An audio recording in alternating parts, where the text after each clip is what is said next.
Hello, everyone, and welcome to the Cantina Cast. My name is Albert Padilla, and this is finally episode 407, Trail of Shadows, our full breakdown of Trail of Shadows, which is looking like a 4 to 5 hour show. So buckle up, sit down, and enjoy the ride, because we have a lot to discuss over the course of 5 issues that came out as a limited series.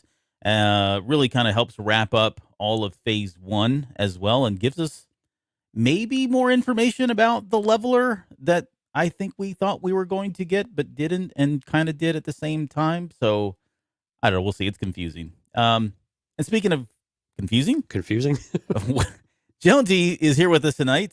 Jonesy, welcome to the show. How are you? Thank you. I'm all right. I have that effect on people. I confuse them immensely. You're like in the so many leveler. different ways. Anytime you get I'm around, like I just fall to the ground. I'm in the fetal position. I start hallucinating. Pickles are attacking me. Whatever, right? It's just It's what you do. Wow, that's new. Cucumbers, pickles. It's the same thing. Yeah. Steph was saying that she's confused by the music. So why don't you tell our dear listeners what they just heard? Oh yeah. So if you didn't know where that tune came from, we're going to be talking about it today. But it is actually the song that the lullaby is to. So in Trail of Shadows, there is a song that used to be sung to the younglings a long time ago, and it was supposed to put them to sleep, scare them from opening their eyes and go to bed. Well, it turns out that is the leveler, and that is the tune. We'll get into the lyrics a little bit, but I don't remember who created that tune. I know that is the official tune, though. I think it was Daniel Jose Older. I think it was too. Yeah, now that you say that, I think he came up with the lyrics. He came up with the song. He had his little keyboard out. Yeah. Yep.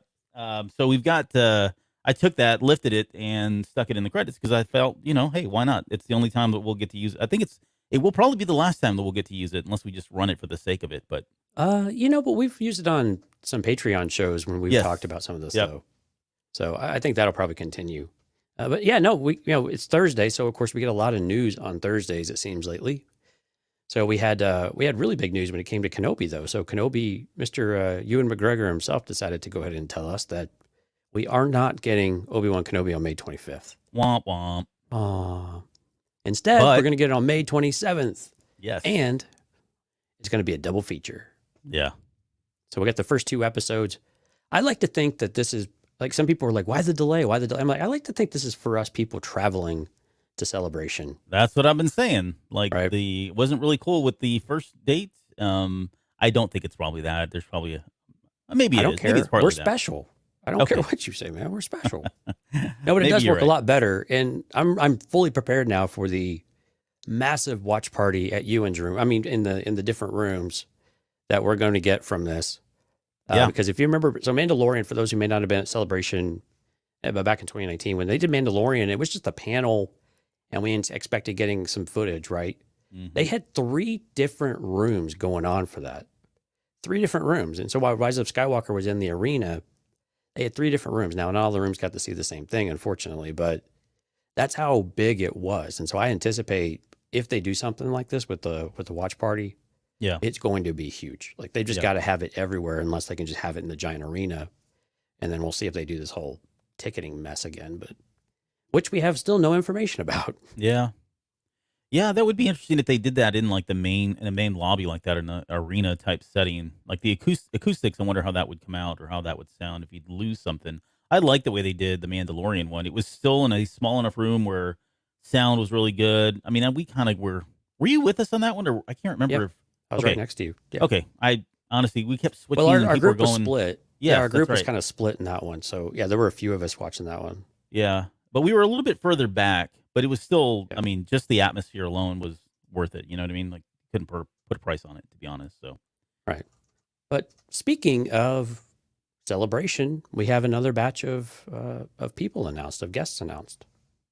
Yeah. Starting with everybody's favorite bad guy. I didn't wear my Darksaber shoes. I should have, because I step on him every time. But Moff Gideon is in there. So Giancarlo Esposito will be joining that.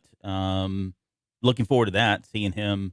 He's such a nice guy. He's like Ian McDermott. It's like you wouldn't expect him to be this evil jerk that he is, but he gets cast type for all these characters that are just horrible people. Yeah, because he was in the video game too. I forgot what the video game was called, but he was the bad guy in that one too. Yeah, he's like some mafia drug lord or mafia king something or like that.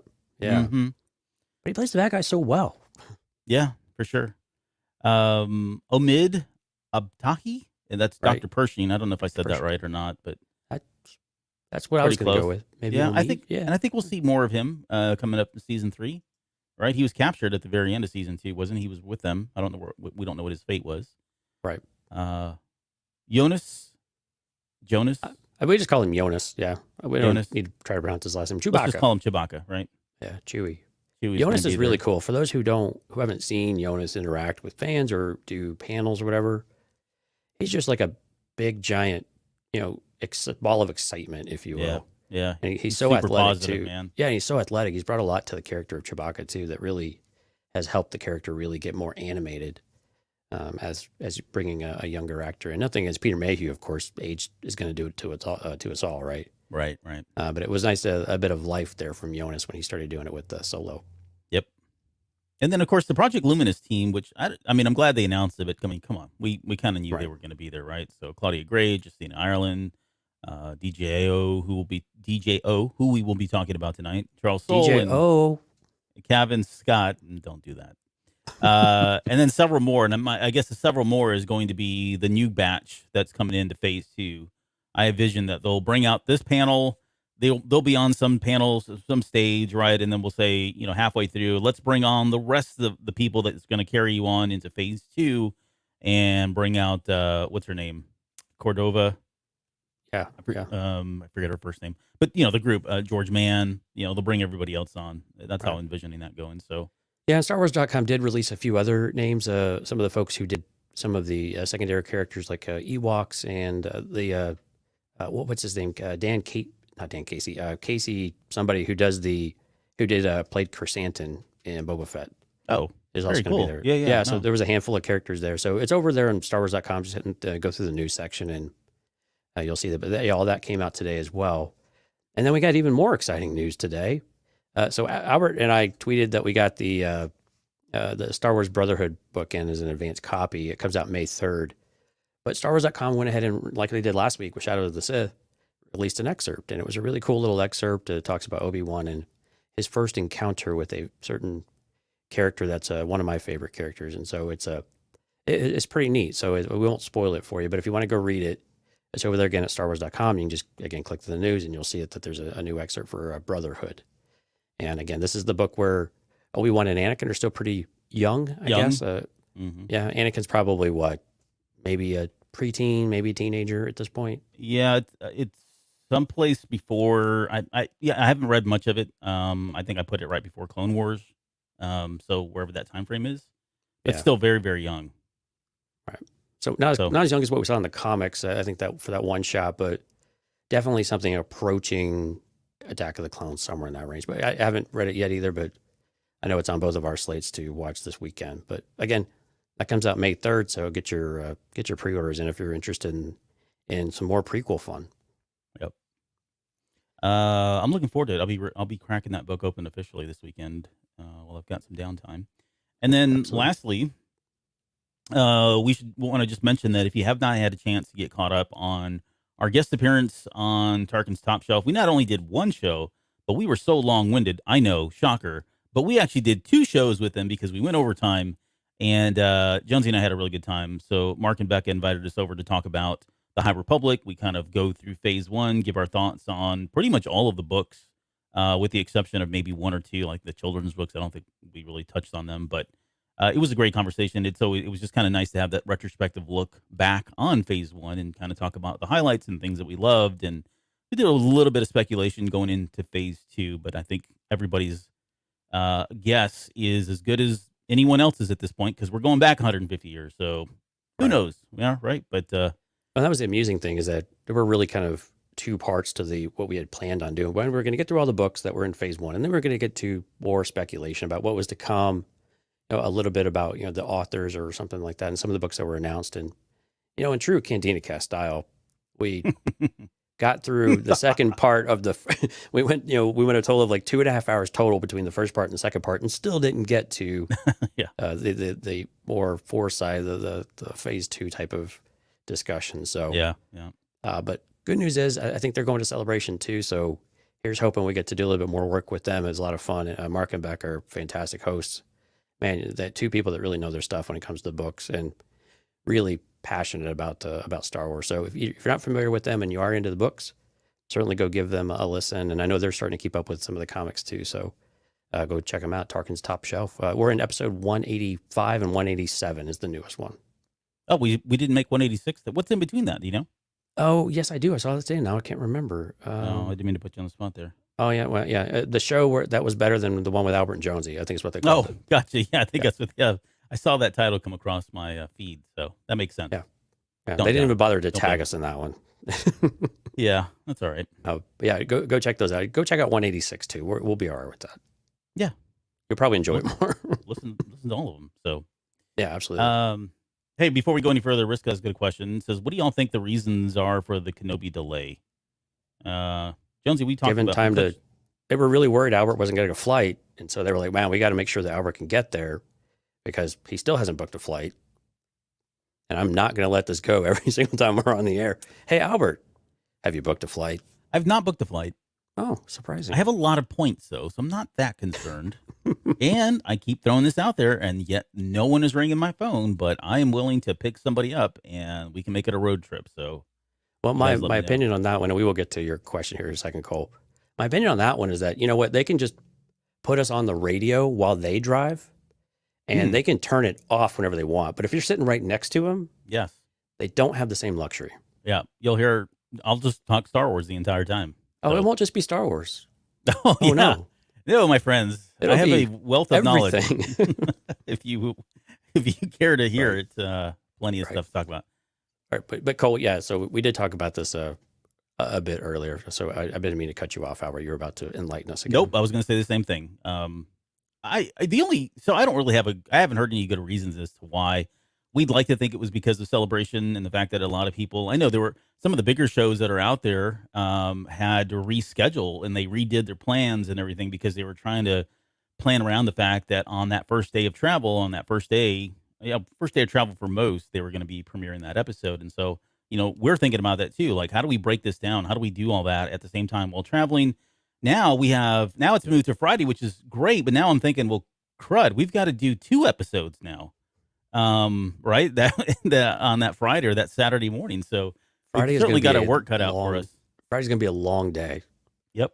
Because that's really the first, we always look at Friday as the first real day of the convention, right? Yeah. And then things really hit their stride, and Saturday is a very long day, right? Yeah. Yeah. So Thursday is usually kind of a preview. Sunday, the last day is kind of a mix. Usually the first half of the day is you got some stuff, but maybe as it goes on, it thins out a bit, but yeah, Friday and Saturday, man, they're pretty rushed. They're pretty crazy. So it's going to be fun. I mean, never a dull moment out there. So looking forward to it. Yep. Okay. Well, let's segue into our full blown coverage of Trail of Shadows, and we've got 5 issues total. For those of you that don't know, Trail of Shadows is kind of I'm going to call it a spin-off mini series of comics that came out as part of it kind of started in wave 2, went into wave 3 of phase 1, and not confusing at all. Yeah, not confusing at all.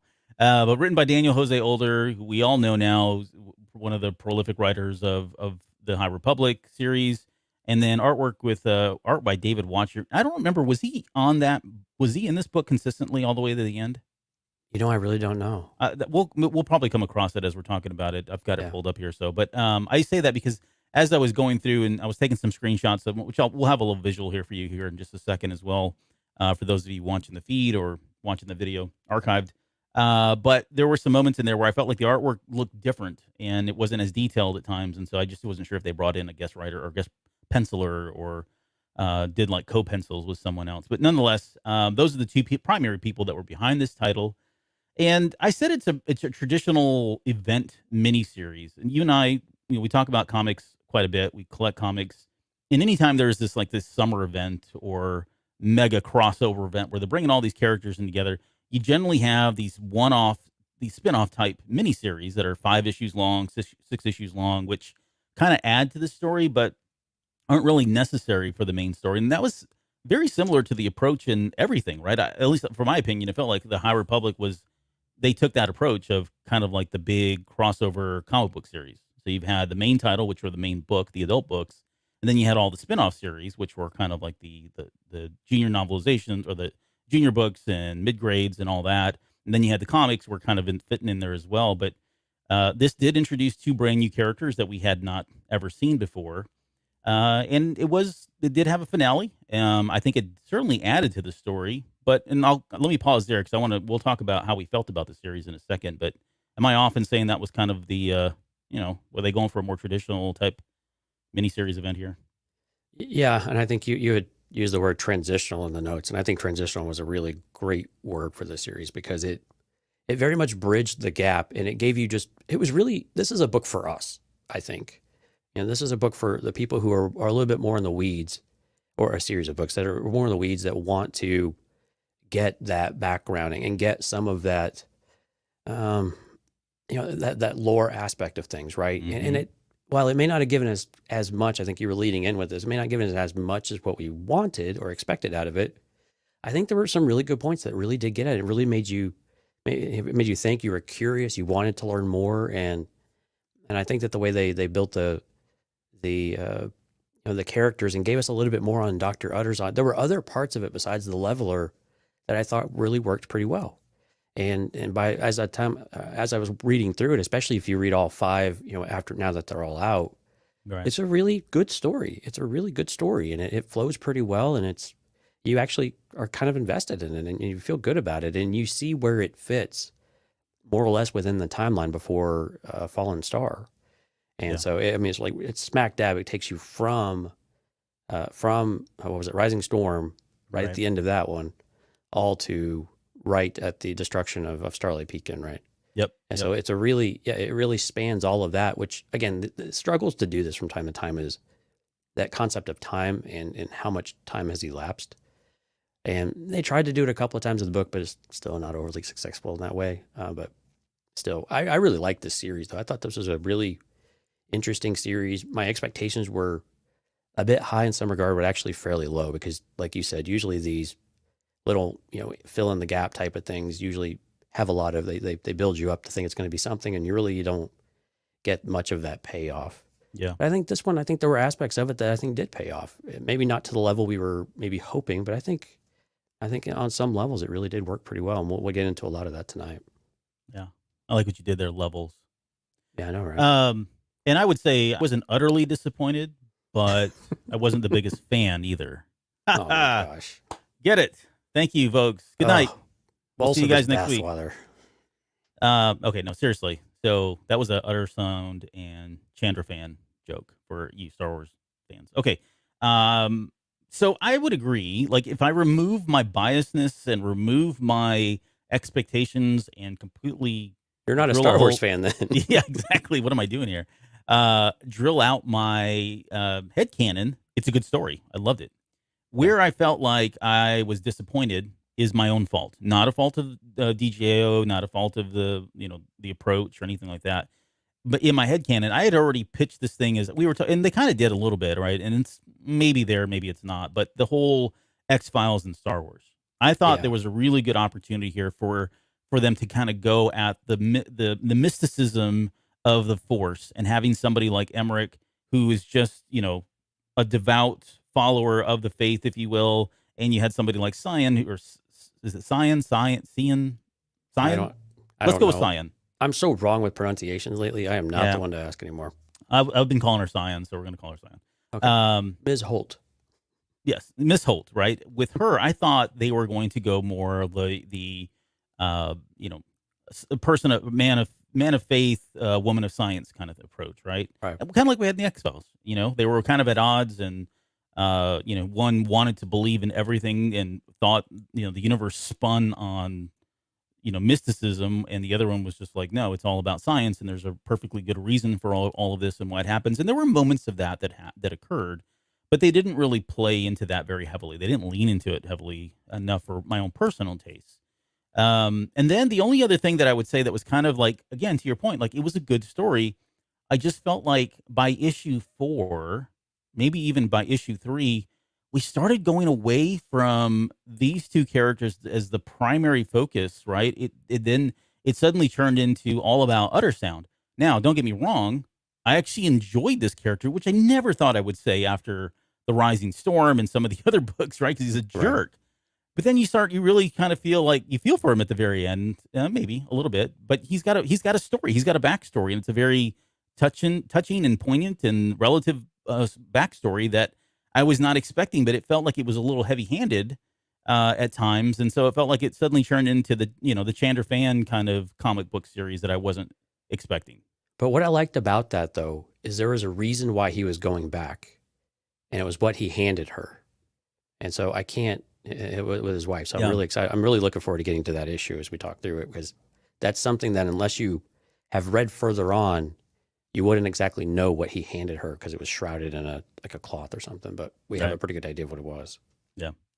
But beyond that, I would say that again, it was a good series. I felt like it was probably it probably suffered from some of the publication release stuff, right? With the books not coming out on time, and now we have the pleasure, liberty of reading this stuff post phase 1, and we can kind of go back and kind of see where these kind of fit and fell in line. But it would have been really something special if they could have landed the releases on some of these books and timed this book in as well in with all of that, including like even the main comic book, right? We waited, the last issue was, I don't even know, delayed like a month or something. Right. So I feel like that kind of pulled the steam out of it. It doesn't take away from the story at all, but at least the momentum that they had going into Wave 3, I think, was kind of lost. So, and this book suffered from it as much as some of the other ones as well. So it's really not again, no critique on the book itself, but it just felt like we kind of missed something there that could have been really kind of cool. Well, I really think it speaks to how much they tried to cram. It really has felt as we've gotten through this, and we keep moving through our Fallen Star coverage and filling in the gaps with the High Republic comic and some of the other books that we'll get to, is like Midnight Horizon. There was so much packed between Fallen Star and the destruction of Starlight Beacon. Mm-hmm. Rising Storm and the destruction of Starlight Beacon. So much was crammed in that time frame that it's been really difficult to consume that and really make sense of it. Like, you almost have to put everything in front of you and try to move it all around like an organizational board to see where everything fits in and just how much overlap there is. And so I can understand people pick this up and they get kind of confused as to what's going on. And then you see a different aspect of Starlight at the very end, with different characters coming about, which crosses over in with the High Republic Adventures comics. Yeah. So, I mean, it's really, this phase, or this wave rather, really stretched, I think, even harder core Star Wars fans to really digest everything that they were putting out out for us. And to the point where it's like, oh man, there are just so many moving pieces, which is great because it makes you feel like there's so much going on, right? And there's so many characters that we already know. And it's almost like a reminder that there are a lot of characters that we have to keep track of, right? But when we get to everything is connected. I mean, everything is very connected at this point. Yeah. Yeah. And it's interesting because we talk about that a lot. It's kind of one of the central themes in this particular, in this series, that everything is connected. Right. But at the same time, it's kind of speaking to us as Star Wars fans and us wanting to always connect everything, which I thought was kind of cool. And we'll talk. Hopefully, we'll touch on some of those aspects where everything is generally connected. I just made a quick note and something we can come back to at the very end. But I just want to kind of put the final bow on all of this is this necessary reading, right? If you're a follower of the High Republic and what was going on and you only read the adult novels, do you need to read something like this? Maybe by the end of this, we can come up with the determination as to whether. Well, the people on the live stream, it would be great too. By the time we get to the end of it, we'll ask the question. If you can punch in an answer, what you guys think too, is I think it would be really cool to see y'all's perspective about what you hear. If it seems like it's something that you really, need to go pick up to get the story, or hey, you're just glad you have us. That's an appropriate answer too. By the end of this episode, they won't need to read it, but yeah, right. Hopefully, they can tell us whether or not it was an important story to know or not. Yes, no, for sure. Okay, well, let's get into it. I've got, I'll pull up my little visual here, picture pages, as I like to call it. And here's the first issue. And we're not going to get into every single panel or anything like that, right? We want to be respectful of the art. And Daniel Jose Older just ripped the Band-Aid right off. Page 1. No, I mean, just gets right to it. Here's Loden looking horribly terrified and in ash. And then, hey, we're going to make it better. We're going to show him. We're going to show him falling apart, wash away, just turning into mud at that point, or dust, as This issue continues to just tell us. But it does start. It picks up literally right at the very end of the Rising Storm, which I really loved, and the fact that they gave us these 4 or 5 panels here, or 3 pages, I should say, as a preview was really cool to kind of see, because wow, this really got me interested, because you have somebody like Emerick who is, yeah, he's sad and all that, but he's got a job to do, and you can definitely see him here. He's picking up the ashes and kind of looking at him. He's going to do some analysis. And this is where we finally get that, where we first start getting the nursery rhyme. And you can kind of see it here in the images down at the bottom. It says, "We're coming to take you away. Shari Karai Karai. We're coming to take you away. Shari Karai Karai. We're coming to take you away." And there's more to the whole thing. It goes on to say they'll do what they can and they'll do what they want. Or, Must. sorry, they'll do what they must. But when they do find you, all you'll be is dust. And that's the lyrics to that nursery rhyme that we played at the intro. So all of this we'll explain that here in just a little bit more.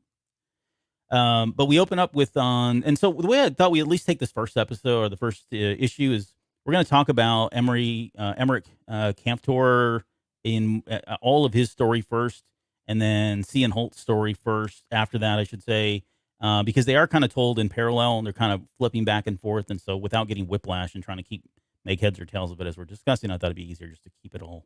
Yeah, that makes sense. Kind of together. So, well, let's start with Emerick, and right here on the Jedi Temple, and we learned that these guys have all been together. So he's part of the same, I don't know what, part of the same group, age group, more or less. Class, Jedi. Yeah, there you go. They class have is probably like school. something more relative for us. Right. But in that same class as Avar Kriss, Elzar Mann, Stellan Gios, wasn't part of the trio. He was just kind of, the buddy or the friend that also grew up with him. So we know there's a history there between Stellan Gios and Emerick, and they are pretty close. Like, they have some pretty candid conversations, and Emerick is very aware of some of the relationships that Gios and Mann had, and Avar Kriss, that whole little trio thing.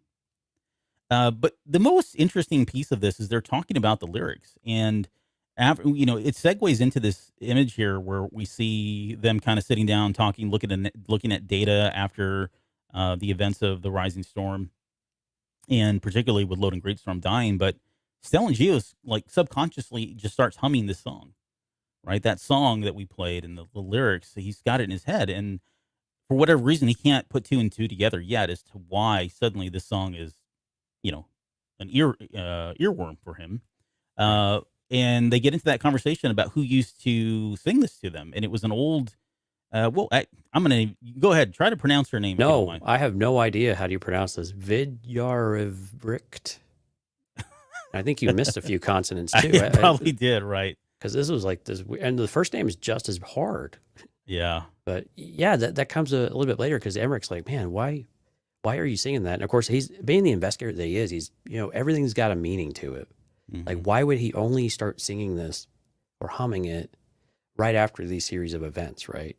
Yeah. And again, he's like, man, it's probably just some subconscious, recollection that is being triggered, more or less by a traumatic event or by the stuff going on. Yep. But it's really interesting, though. We start to get his take on Stellan Gios in this moment. He can feel. He uses the word desperate, so he really feels that desperation forming from Stellan. Stellan doesn't know what's going on. There's a lot of pressure on him. They're not arguing or anything like that, but he's definitely, Emerick's a man of science, and he's a man of facts. Of facts, I would say, yeah, for sure. Yeah, maybe not. I mean, can you call a Jedi of science? Well, yeah, you can, because we've got some that are engineers and whatever, but right. But he's very much of facts, right? Everything has to have a tie, it has to make sense, it has to connect in some way. And it just doesn't make sense to him. And some of the things that we learn, I think they're really interesting, is that when he tested the remains of Loden Greatstorm, he was able to detect some sort of biomatter, but it was really just effectively human compost, just decomposition of human remains, and no midichlorian count. Yep.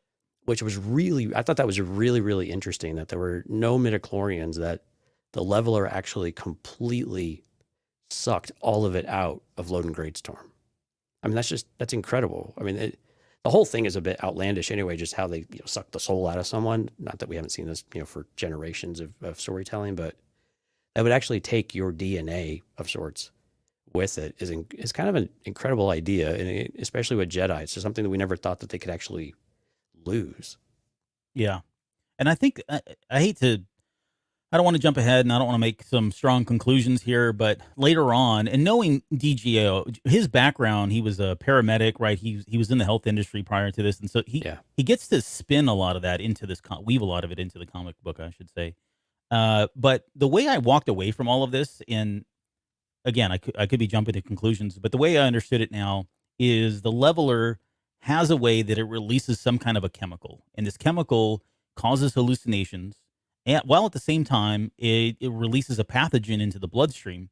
That pathogen then goes in and attacks the midichlorians that we know from the Phantom Menace are in the Jedi's bloodstream and provide or conduits of the Force and all that. And when you think about it, if you remove midichlorians, right, just archaic logic here. I don't even know if it's real or not. But if you remove the midichlorians from somebody, are they Force sensitive? Do they lose contact with the Force? And if it doesn't remove them, it suppresses them in some way, right? Because even some of the Jedi, after they've had contact with the leveler and they're away from the leveler, which we're going to see with Emerick, they're still reeling from the effects of that, right? Until their body, I guess, produces, reproduces the amount of midichlorians that they lost, or whatever the case is. But it definitely has some kind of biological effect on their bodies, more than, it's just sucking, quote, the Force from them. I think there's probably some science behind here. Right. So do you think it's something of, to use the reference from like the sequel trilogy, do you think it's something like a Force transfer, to where when you transfer it to someone, that there's a part of you that just can never get it back?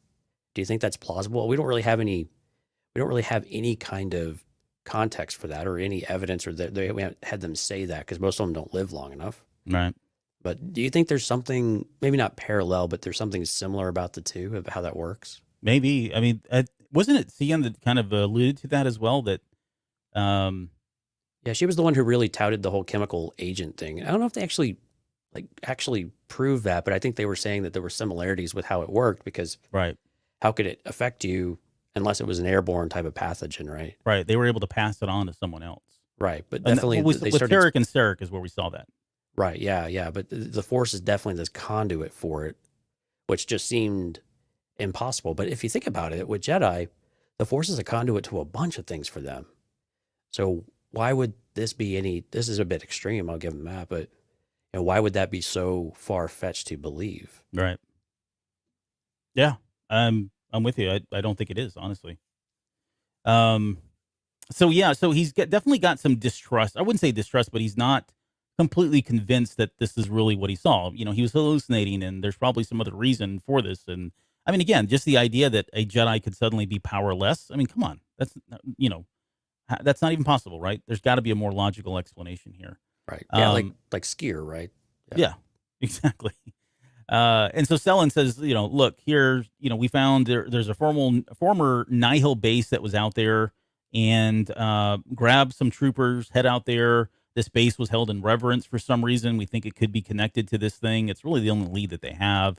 And he sends Emerick out on this fact-finding mission to see if they can, follow this trail of shadows, right, to understand what really happened to Loden Greatstorm.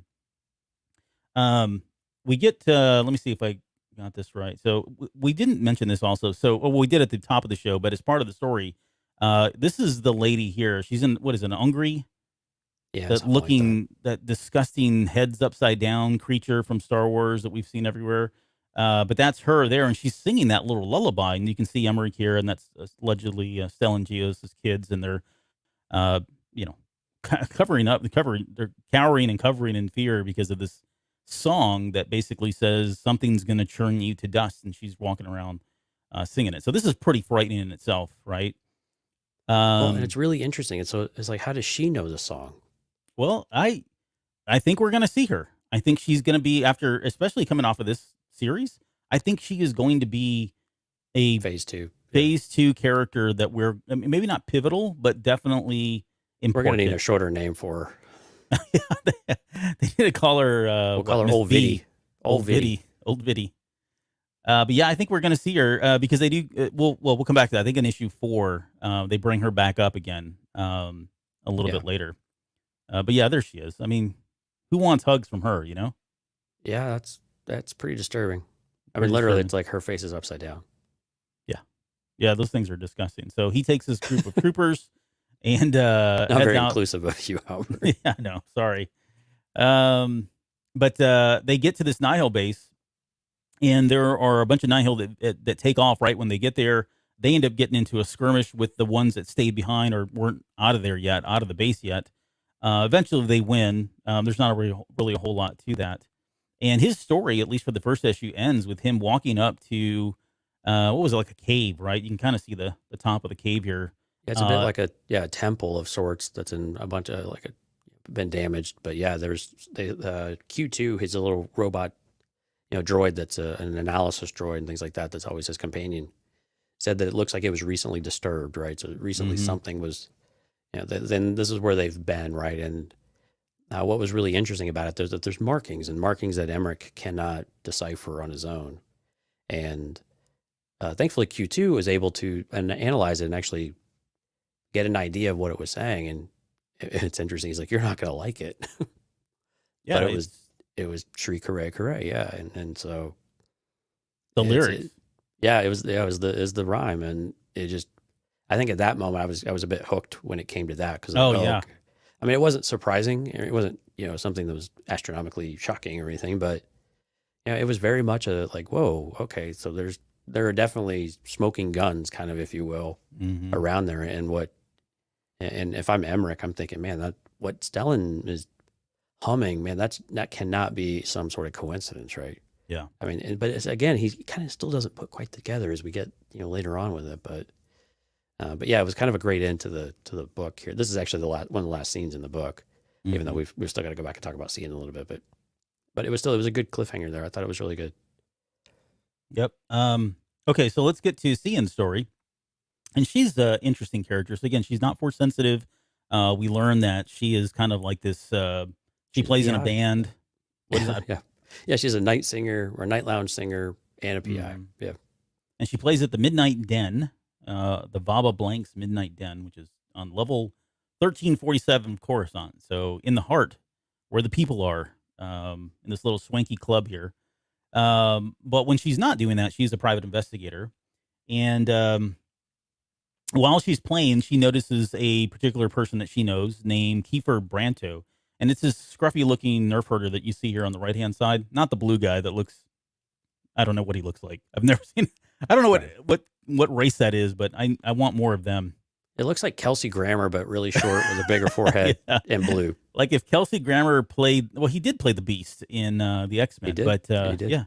Yeah. So it's sort of like that. But just for those who may not know, Kelsey Grammer was Frasier in both Frasier and Cheers. Yeah, there you go. Of course, if I'm explaining that and you know what Cheers is, I probably didn't need to explain it. Yeah. Anyway, please continue. Please say.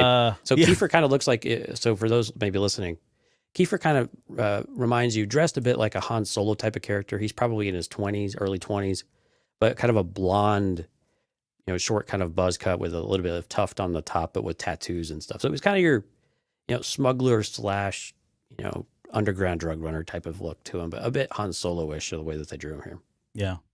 And Sian had a relationship with him. I think she kind of helped him along, got him back on his feet, got him out of hanging around with the wrong crowd. And when she saw him kind of, with his head down in, paired up with this other scruffy looking guy, she thought, oh man, this guy's, gone back. He's reverted back to his old ways and getting into trouble. And so she ends up following him to kind of see, to make sure that things are on the up and up with him.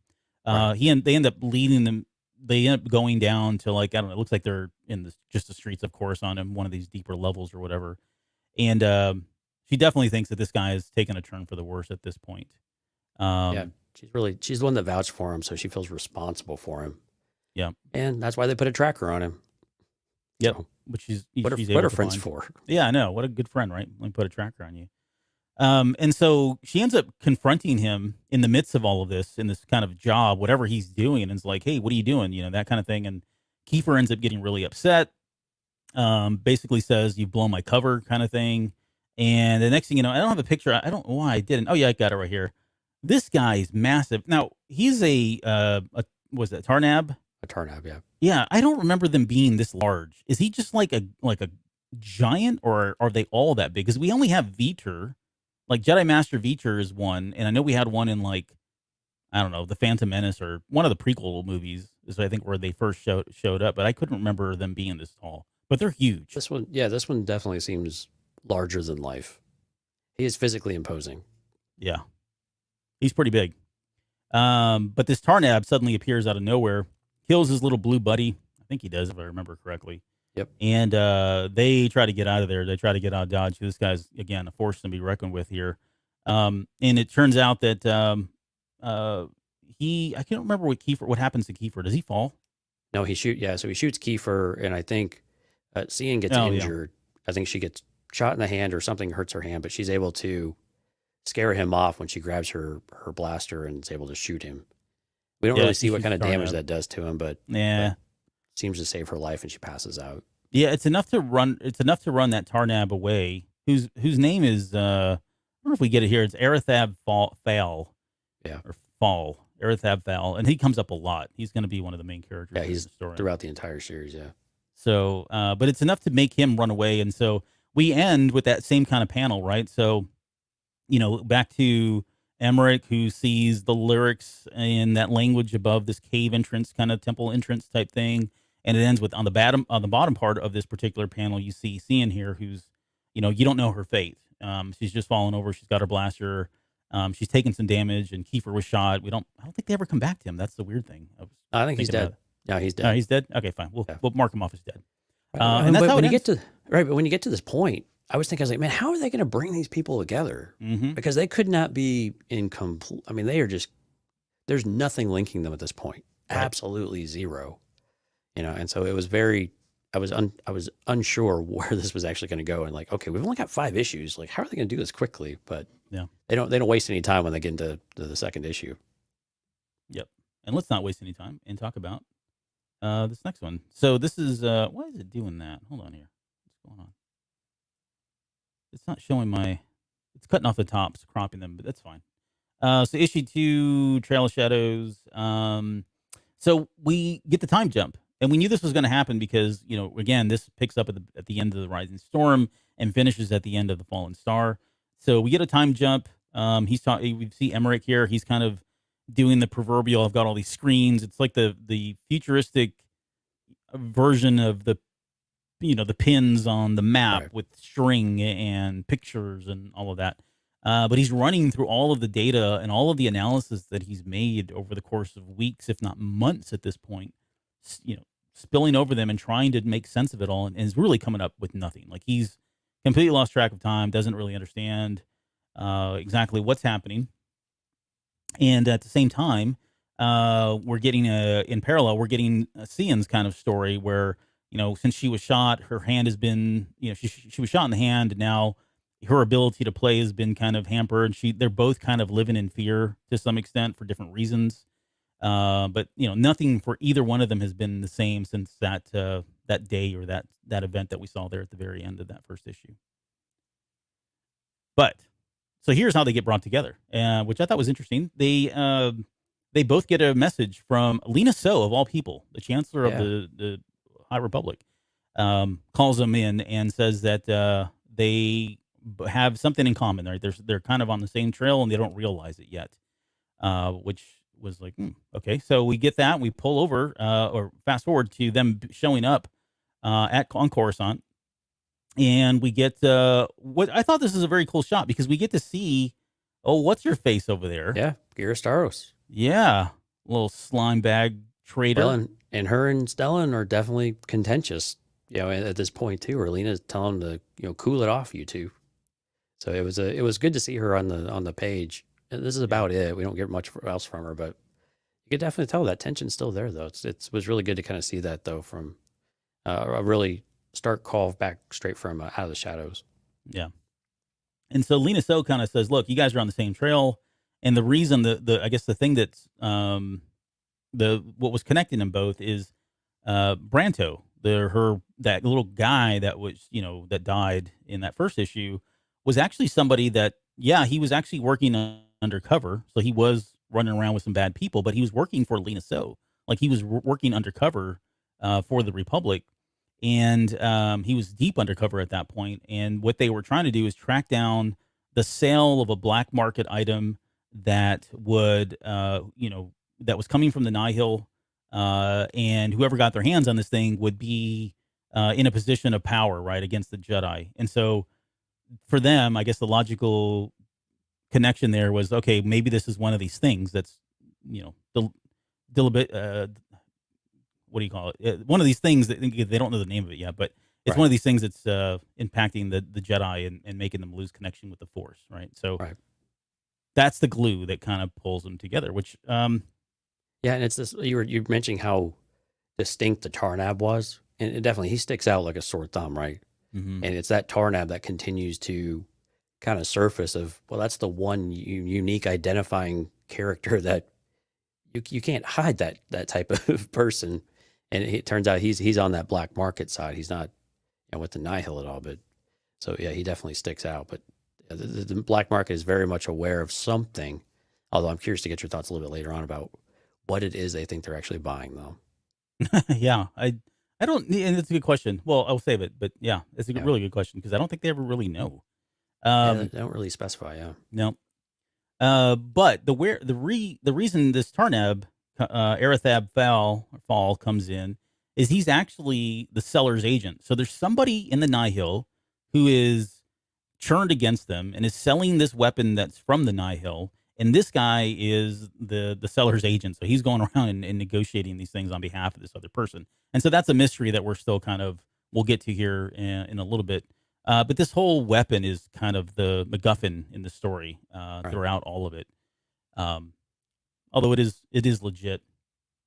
So they get together, Emerick and Sian, and they take off, and they're going to head out to Gambler's Paradise, which is in the Vorzid sector. Again, these are places that are kind of new for us for the first time. Right. But they have another, so they're told they have another undercover agent who's made contact with Arathab, and they're going to meet up there and try to apprehend this big guy, or at least try to understand what it is that's being sold. So they jump into a ship together, and they have a pretty good conversation. I don't think they really hit it off very well at the beginning, and that really changes by the end of this comic. Boy, does it ever change. But we learn, like, Emerick seems to be kind of a loner. He doesn't, he wants to work alone, doesn't really feel, he doesn't even want to acknowledge that they're partners. I think he even says we're not partners, so don't even call it that kind of thing. Right, yeah. This will be quick. Yep. More or less, yeah. And then he's not convinced that they're on the same path. Like, this is two different issues as far as he's concerned. Like, there's no tie here. She's just kind of poking him, too, because she can. But we do get a sense of personality from both of them. Like, the way Emerick speaks and the way Sian's very, like, grounded, down to earth. I wouldn't say she's got a potty mouth, but, she tells it like it is kind of thing. Right. She uses the word like buddy, and I don't know. She's kind of a really cool character. Nothing like I thought she would be based on what we'd seen her up until this point. All right. So she kind of lets loose a little bit. But I like the funny part is a lot, actually. Yeah. Yeah, no, I did too. I hope we do see them more in phase 3 at some point.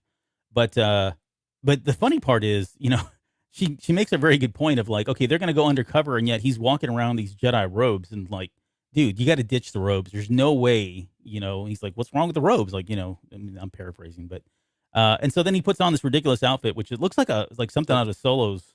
Yeah, it looks wardrobe, like Lando's. Yeah. Or Lando's wardrobe. Yeah. Which is really looks cool. Good. I don't think it looks ridiculous at all. No, I think so too. He says he feels ridiculous. Oh, well, that's probably true. That's probably true. Yeah. I mean, he's got clothing that's really tight and, a cape that's half draping off of him. But, but he wears it well. There was a lot of shirtless people in this series. Like you have Emerick, who has no shirt on in the scene before this. I didn't put it on here because they didn't want to get everybody hot and bothered as they're watching the live feed here, because we don't do it for you. But he doesn't have a shirt on at one point, and she's checking him out, and you can tell, okay, maybe she's got something for him. No, she didn't check him out. He was in the refresher they're changing. You sure? Yep, I thought I thought like you did at first, but no, he was actually still in there talking through the door. Jonesy, you better not try to unship these guys, because you can't undo this one. Well, I didn't say that. I just said at this point she didn't get to see how ripped he was. I'm fat. He is pretty ripped. My goodness, what these Jedi do, I don't know what they do. Or the workout routines. I mean, don't get me started on Torben. Well, okay, so back to I swear I hope you have that in here. Oh, I do. I haven't got him in his chones, which is a little bit later as well, which is slang for underwear, if anybody wants to know. All right, I'm fast forwarding to this thing because I could have sworn she was giving him the eye. But yeah, so we have a shirtless Emerick, we've got a shirtless Torben, and then we get a shirtless Markion. Whoa, a little bit later. We do. So we'll see. We'll talk about that one. I got a picture of that dude. He even growls at one point. Yeah, man, sexy beast. Star Wars is getting saucy these days. Okay, so she's looking at him in the scene. She's got her hands up above her head, and she's kind of watching him in shadow, so she can see the shadow of him changing. Right. But she's just getting animated. Yeah, she's just getting animated about her. Like, all right, so give people context. So what she's talking about is, in Lena So's office, she said that, I'll do whatever it takes to get the guy that killed my partner, right? And so he's calling her out on that. Like, she's real. All of a sudden, she just doesn't really care a whole lot. She's very laid back and somewhat carefree about it. He goes, well, what about all that?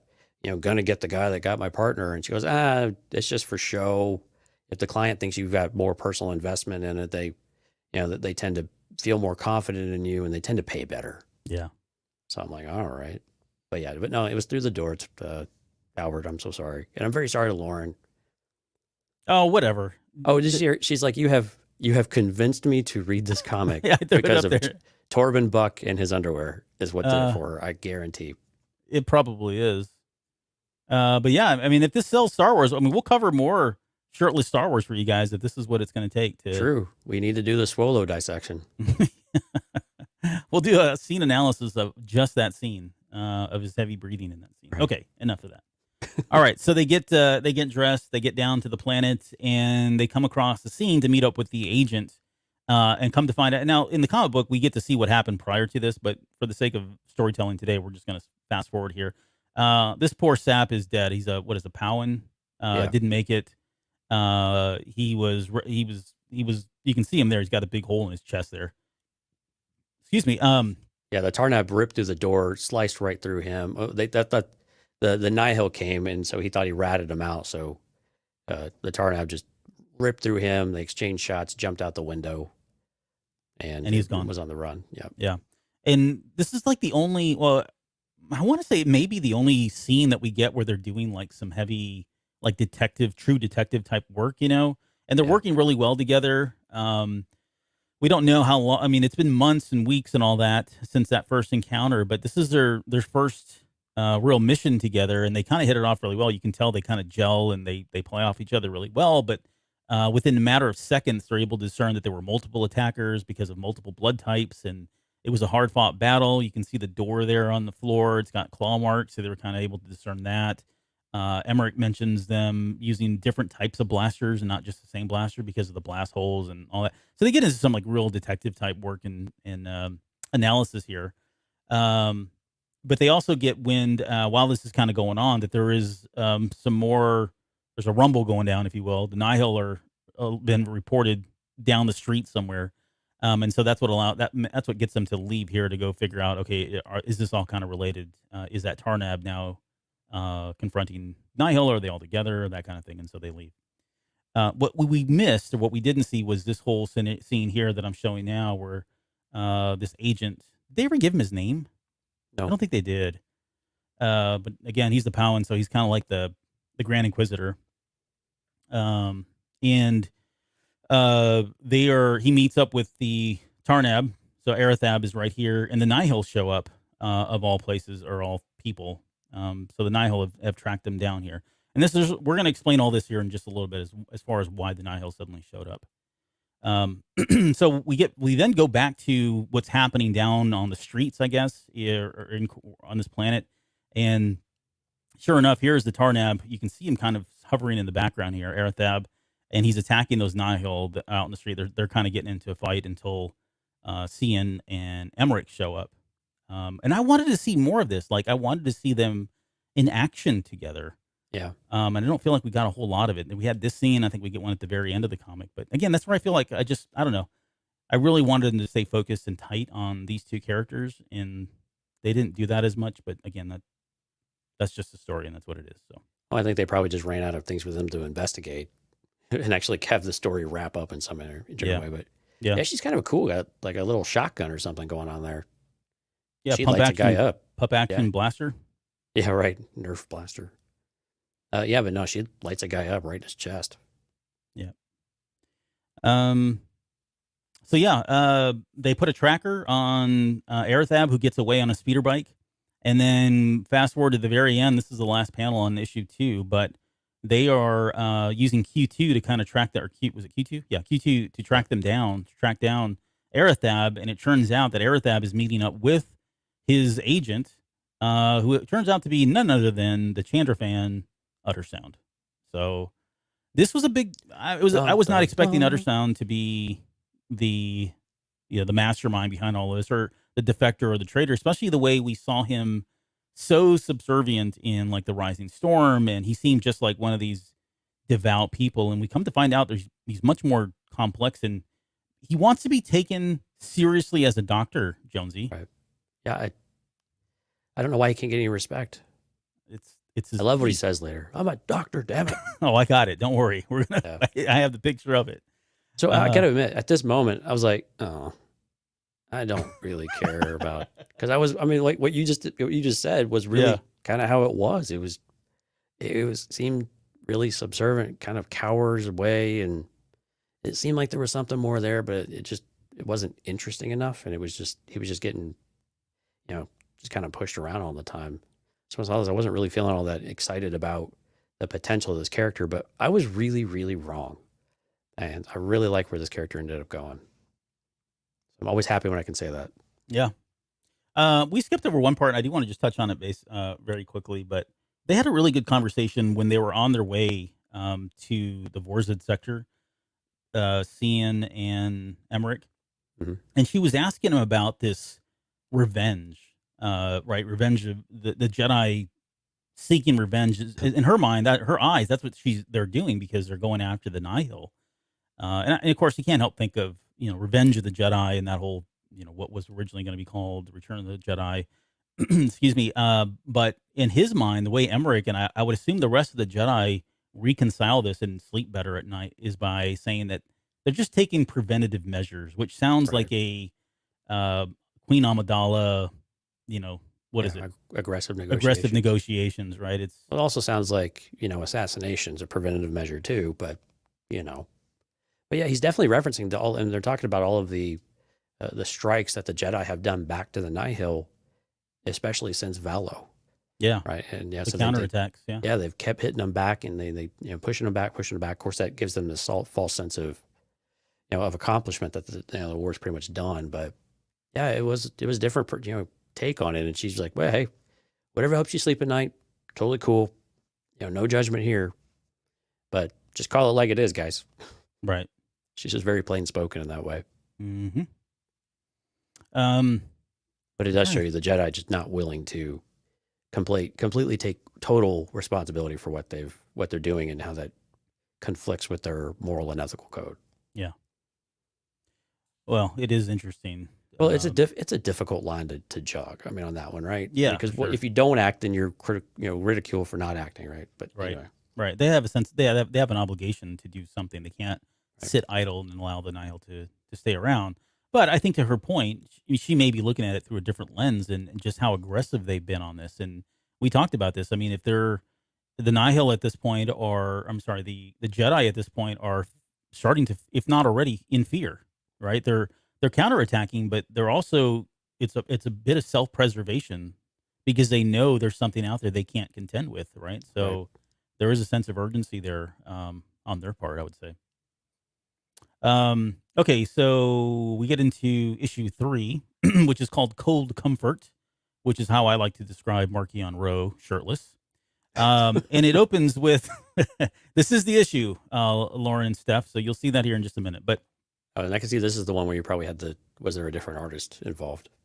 Yeah, maybe. It might have been this one here. I can't remember.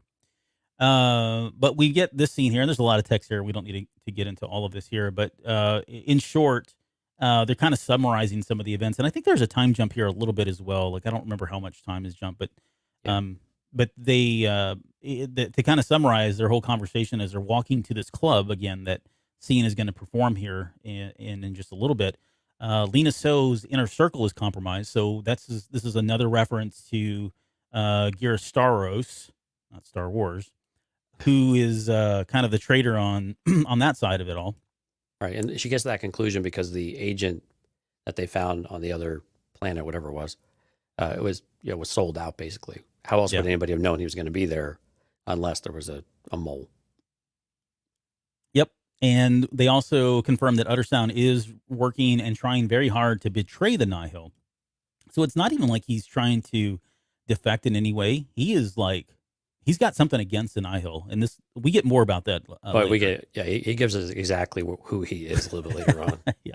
Which is a good moment for him. As much as I don't like that character, it is a really good moment for him, I've got to admit. And then so Sian has a really good idea. She's like, well, look, man, if we've got somebody on the inside who's a traitor on Lena So's team, and there's somebody and Uttersound is trying to betray the Nihil, then all we got to do is call him out in front of Lena So's inner circle, and boom, with two birds with one stone, right? They're going to go after this little Chanterfan guy and kill him once they find out it's actually him. Right. But they do suspect that the weapon that he's trying to sell is the Nameless or a Leveler, right? I think they're still leaning towards that, but they never really officially say what the weapon is. Right. And Chanter, what's his face does?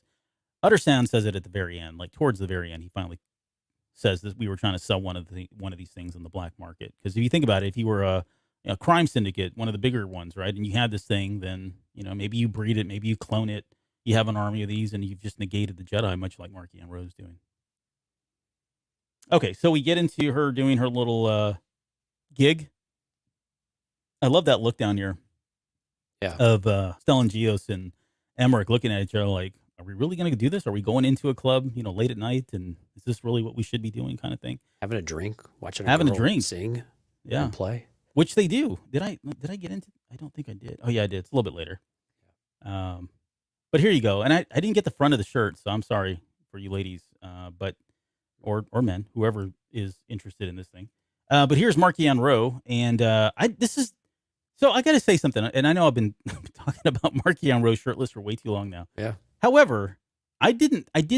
This is the first time I would have thought, I wouldn't have pictured him doing this. You know what I mean? Like taking a call without a shirt. Exactly. What is the compelling reason? I don't just stand around with no shirt on at home. You know what I mean? Or anywhere else for that matter, unless I'm at the beach. Don't? No. But maybe even during the pandemic, I went a bunch of phone calls. Really? You had to call me out on that one? No, that's not what happens. Right. But Top's always on. Bottoms are optional. Yeah, bottoms are. But yeah, I don't. It's just I don't know. It's a weird. I don't know why they did it. But he's yeah. Okay, whatever. Yeah, I don't know. It was an odd choice, but it was a choice. I think so. One of the things I did like about it though was that you do get to see, his skin is a. I don't know if those are designs or what that is, but he actually has certain circles with lines out from them. So it's almost like if you were to shoot a windshield, right, and it kind of shatters it across in spokes. It kind of looks like that. So it was interesting to see the design of, his skin and his just his torso in that kind of way. So I thought it was kind of interesting. Well, so they do draw his eyes. They do draw his eyes super black and very shadowy in this. You don't ever see above his eyes that aren't just totally black, I think. So would you say then so maybe that real, and then you're right, that probably is the reason why they did it, to kind of show those markings. But when I was looking at them, I couldn't tell if they were scars of because we know this person has been through quite a bit. Yeah. Tortured mentally in a lot of different ways, and just was really brought up in a horrible environment. But do you think they're scars? Is that how they all are? Or this particular race, the what is it, Everonians? Everini, yeah. Everini?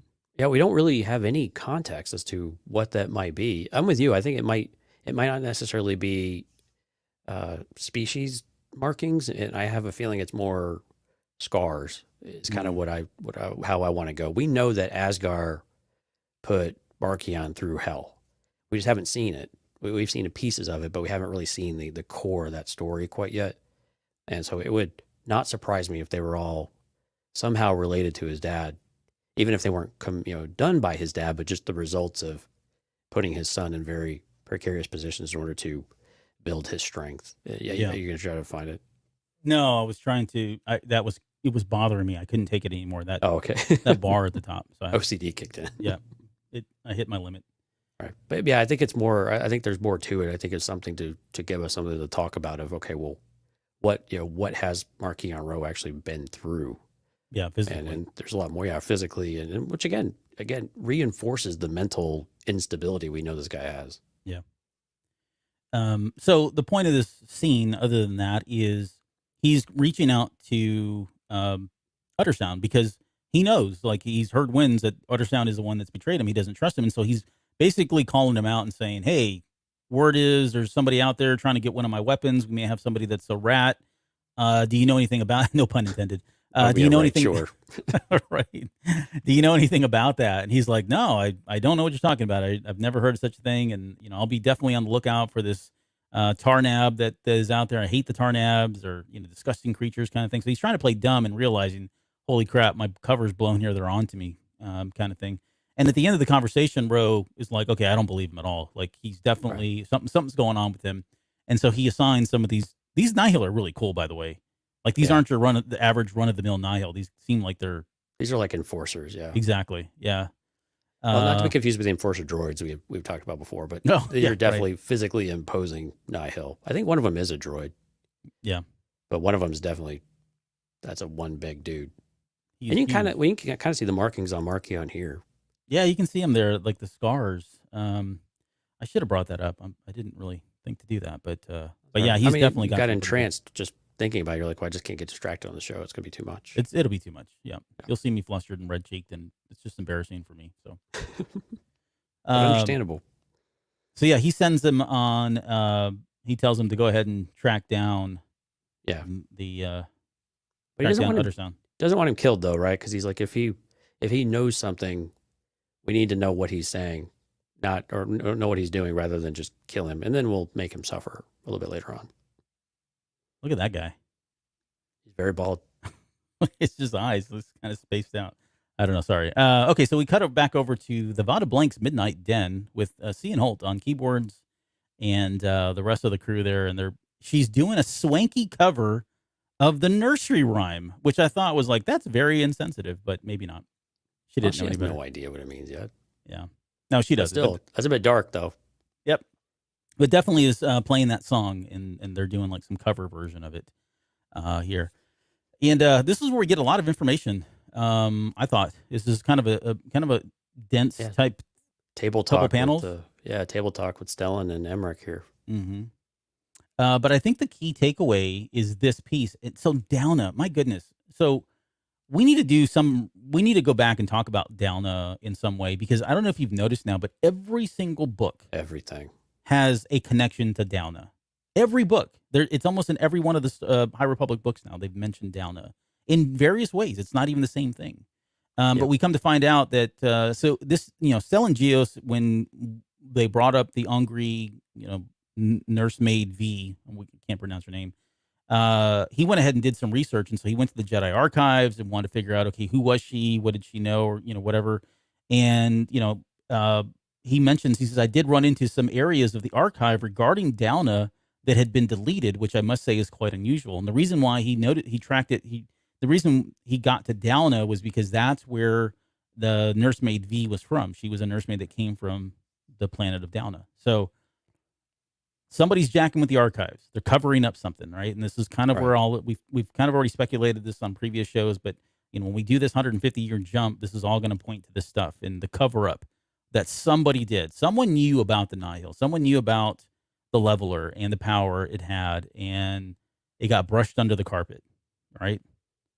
That's just intriguing, really, to me. Well, and think about. And we've had hints in lots of other areas that there was a former Jedi or something, that has played a role in all of this stuff, because we knew a lot of bad stuff happened on Dalna and went down.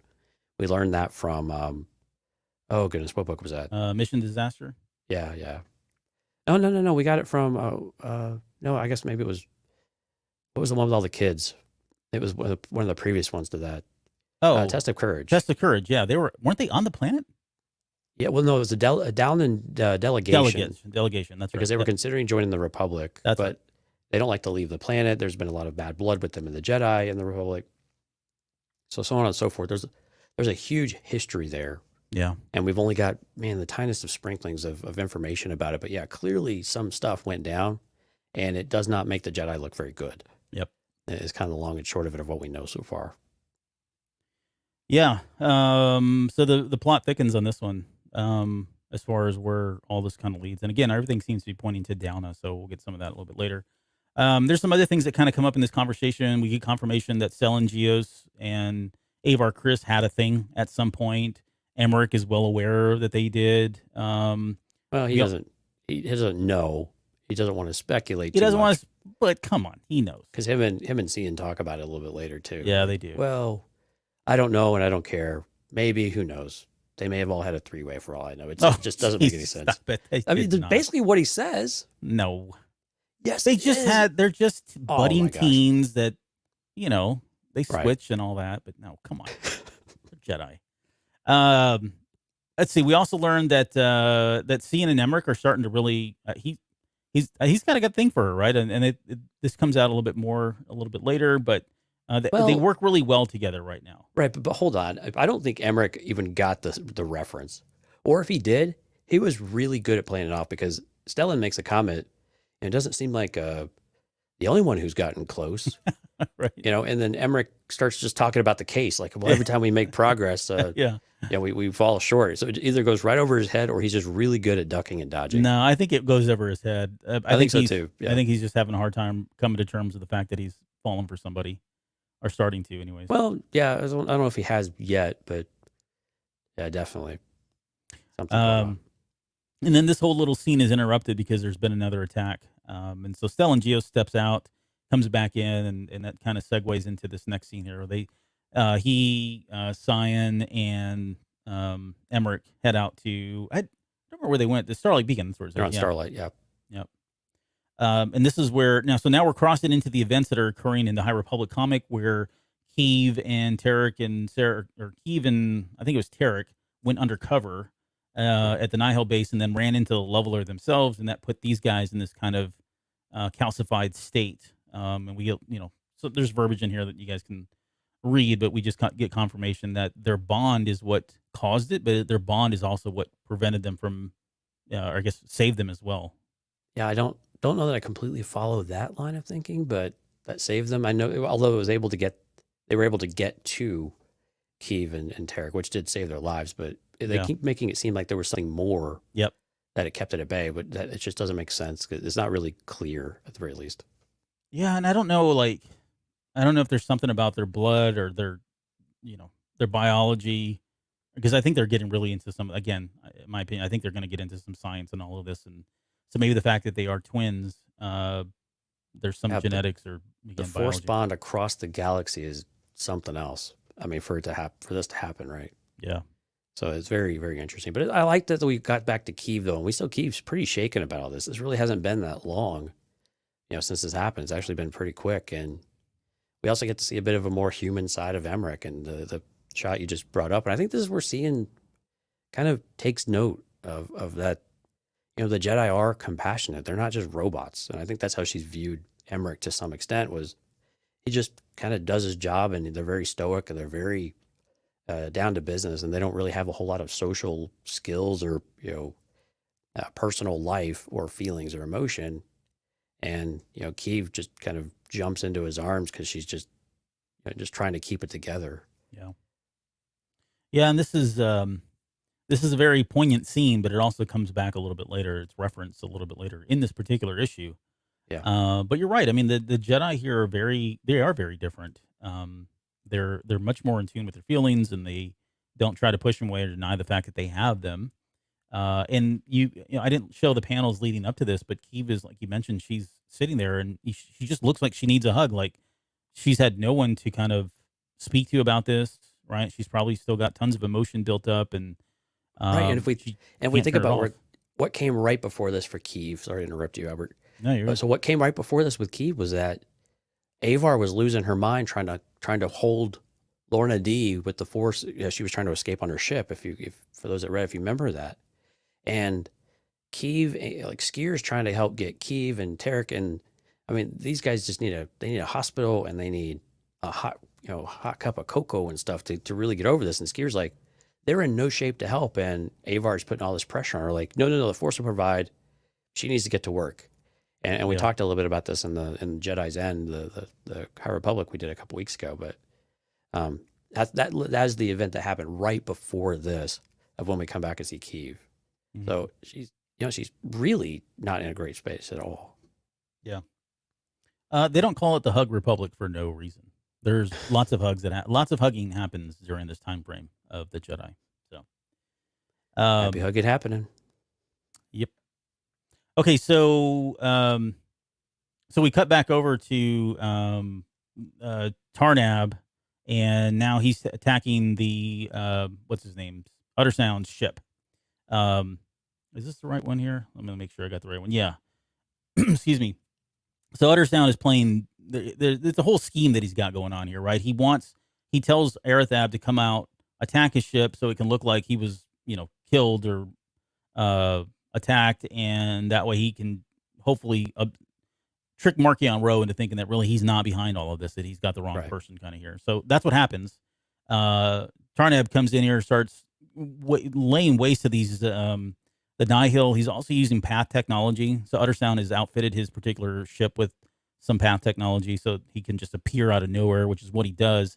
And then there's a point in here where Uttersound then turns on his own Nihil, I guess, and kills them as well, right? To just make sure they're all kind of dead. Yeah, shoots them in the back as they were trying to defend, maybe not defend him, but right. They were definitely taking up arms, waiting for the tournament to come around, and shoots him in the back. Yeah. So again, he's a slimy little guy, but that's all going to change a little bit here in the next issue. Oh, it doesn't change at all, but yeah. Yeah, that's true. You soften a touch. I'll give you that. Yeah. There is a moment here. I thought this was a pretty strong moment where, they were going back and forth. Sian and, not to jump around, but I want to go back to Sian and Emerick talking about what had happened, and in their minds, they're still talking about hallucinations, and they're really starting to go down this path of maybe this is all in everybody's head. And Stellan just snaps. Or a chemical agent that's just giving them the hallucination. Yeah. Yeah. This is where that conversation comes in about the chemical agents. But yeah, he snaps, and you can see it here. He says, I was there on Grizzle. It wasn't a hallucination. And he's not just saying that, he's yelling at it and loses his temper. Right. Which is frustrating. It's got to be frustrating for him as well.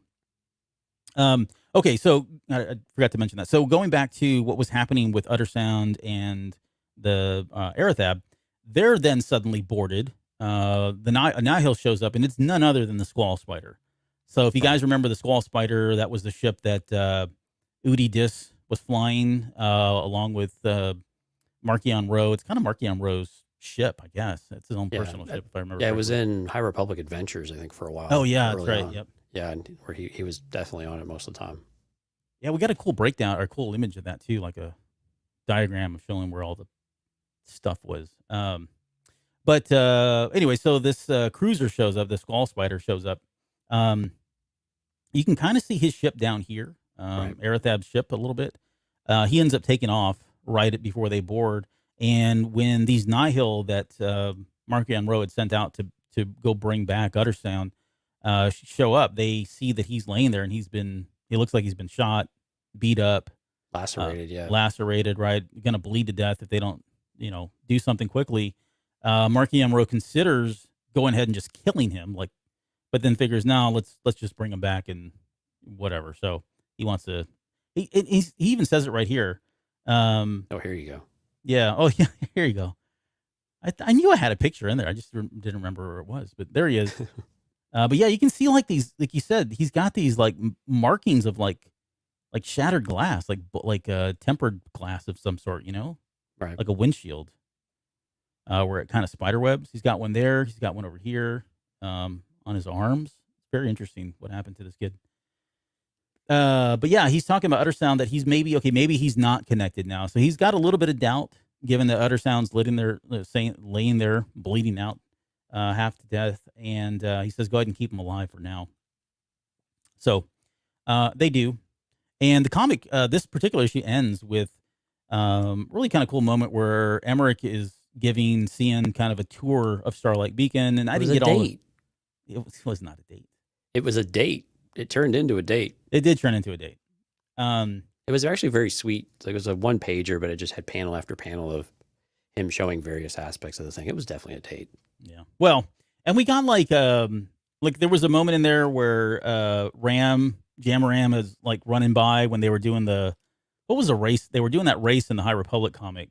Oh, you remember that High Republic Adventures?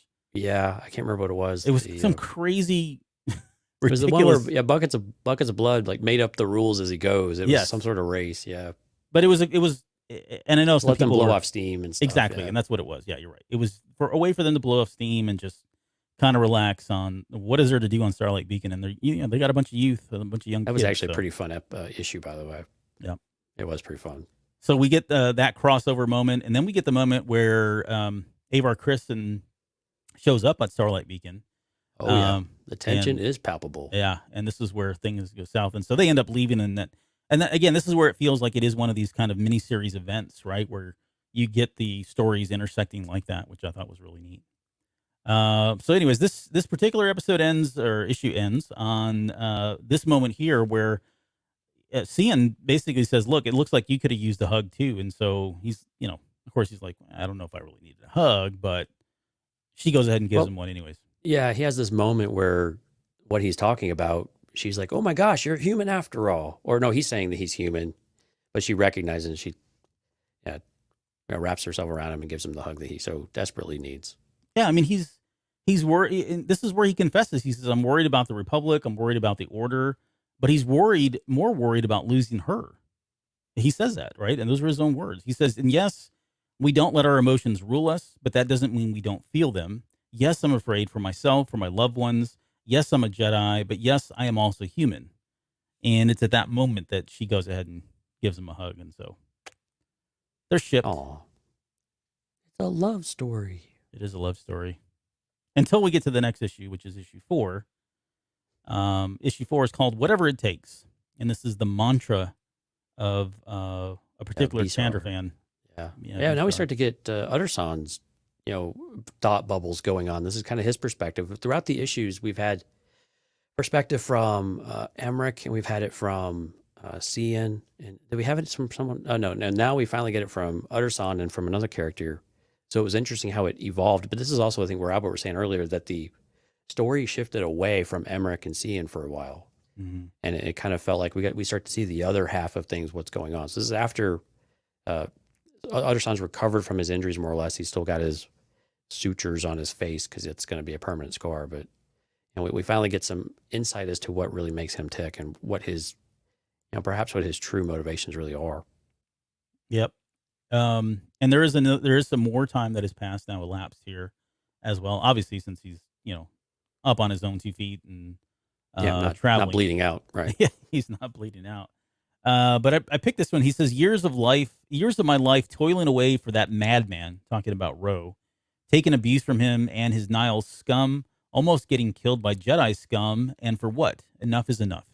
So it's no love for Marchion Ro, but it's no love for the Jedi either. And he literally says this a little bit later. Right. But he's done. Enough is enough. And interesting enough, his backstory is he's a family man. Papa Sue. So Uttersound, and I'm not making this up. This is real. So Uttersound has now gone back to his home. I don't know where he's at. I can't remember where I don't think they even said here. But he's got a wife. He's got 4 kids. His wife's name is Munanu, who he calls Muna Love. Yeah. Pet names. His name is Kisma. Kisma, yeah. Kisma Uttersound is his full name. And these look at these little cute bat rat things. And then he says, and so then we find out the reason why he wants to sell this thing is because he's got, well, guess what? He's got medical debt. He's got medical debt. It's the school loans are killing him. They're killing him. They've made their way to Star Wars, folks. He's got medical debt. He needs to pay it off. That's why he's a doctor, gosh darn it. And he's got to get money to pay off his bills. And so, I can't help but feel for the guy. But at the same time, this is where I felt like, I was like, really? Is this the story that I wanted? I don't know if it is or not. But look, you can see him here, and there's his wife watching him as he leaves out of the doorway. And essentially what he's saying is, look, I'm going to go make this right, honey. I'm finally going to, make some money and get this thing sold. We're very close again. It was very much Solo and Kira in Solo. Yeah, right. And we'll get you out. We'll get out of this joint at some point. Get out of this life that we're living. Did you get a screenshot of him handing her the item? Oh no, that's a little bit later. You talking about the little parchment? No, he has like a little ball wrapped up in like a piece of cloth or something that he hands. He's like, I need you to hang on to this. No, I didn't get that. Oh yeah. So he hands her to something, and I didn't. It's rather small, but the first thing that came to mind was the storm seeds. Mm-hmm. He wants her to hang on to it. That's really important. And I'll have to pull up the exact words. I mean, it was very, very. I'm trying to get to it. Okay, yeah, it was very brief and very you blink and you miss it kind of thing, but it was definitely something else. And this is where, so that moment is why I doubted, was it all about the leveler, right? Is it all about the nameless that they have in custody? Because they do have one. Mm-hmm. But is it about that, or is it about really this is what he's trying to sell? Because this is really what can make a difference in the galaxy. Yeah, sure, the leveler is a one-off event you can kill Jedi with, and you can really sow a lot of problems in the Republic, no pun intended. But the Storm Seed really is kind of a game changer.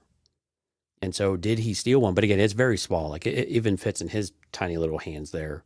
So you can see it here. Can you? Oh, she's holding it? Yeah, because in the panel, like I'm on the comic now, he hands it to her here. And all he says, you're right, it's a very quick line. He says, she says, Kisma, stars, is it really you? He says, yes, Muna love, but we don't have much time. Take this. And he hands her this package. And the next panel is this panel here where she's holding that white package with the string around it. See, it looks flat here. And yeah, it does. It looks like it's folded over in some way. Yeah, but am I? No, you're not. No, you're right, because when he's walking up to the house, he's holding it under his arm, and it's kind of roundish looking. Right. It looks more structurally sound. But yeah, I don't know what this is. It could be a storm. I hadn't even considered that it would be a storm seed, to be honest. It might be small, given what we've seen the power of that they can do with the Republic fleet that came in and got destroyed by them. But it was the first thing that came to mind. What is it exactly? Is there something there? And what's the only thing that might be more valuable than the leveler? And that was what came to mind.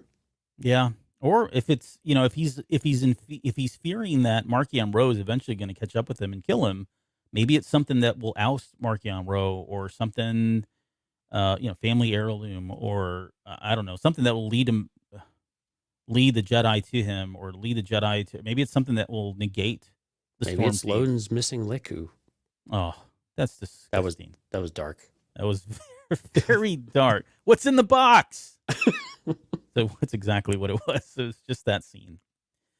Oh boy. Okay, so as if this comic didn't blow the rails off the train, as it were. But okay, so here he's going to head out, and what we don't, and so in the background, literally, you can kind of see this other Chandra fan here. So this is Besar, and Besar has a quick story that they talk about. She is an older kind of Chandra fan, and she had, I'm assuming, a lover, a love interest of some sort that went off to fight. Yeah, it was her wife. Yeah. She went off to fight and died in the Battle of Kerr, and now she's working for the Republic, reluctantly, but trying to do whatever she can to kind of help, avenge her wife's death in some way. Using, I think her name was T-Mac. That was her inspiration, something like that. Yeah. And as an inspiration, she went to learn to become a pilot, even though she had no idea what to do, but she felt compelled to go help.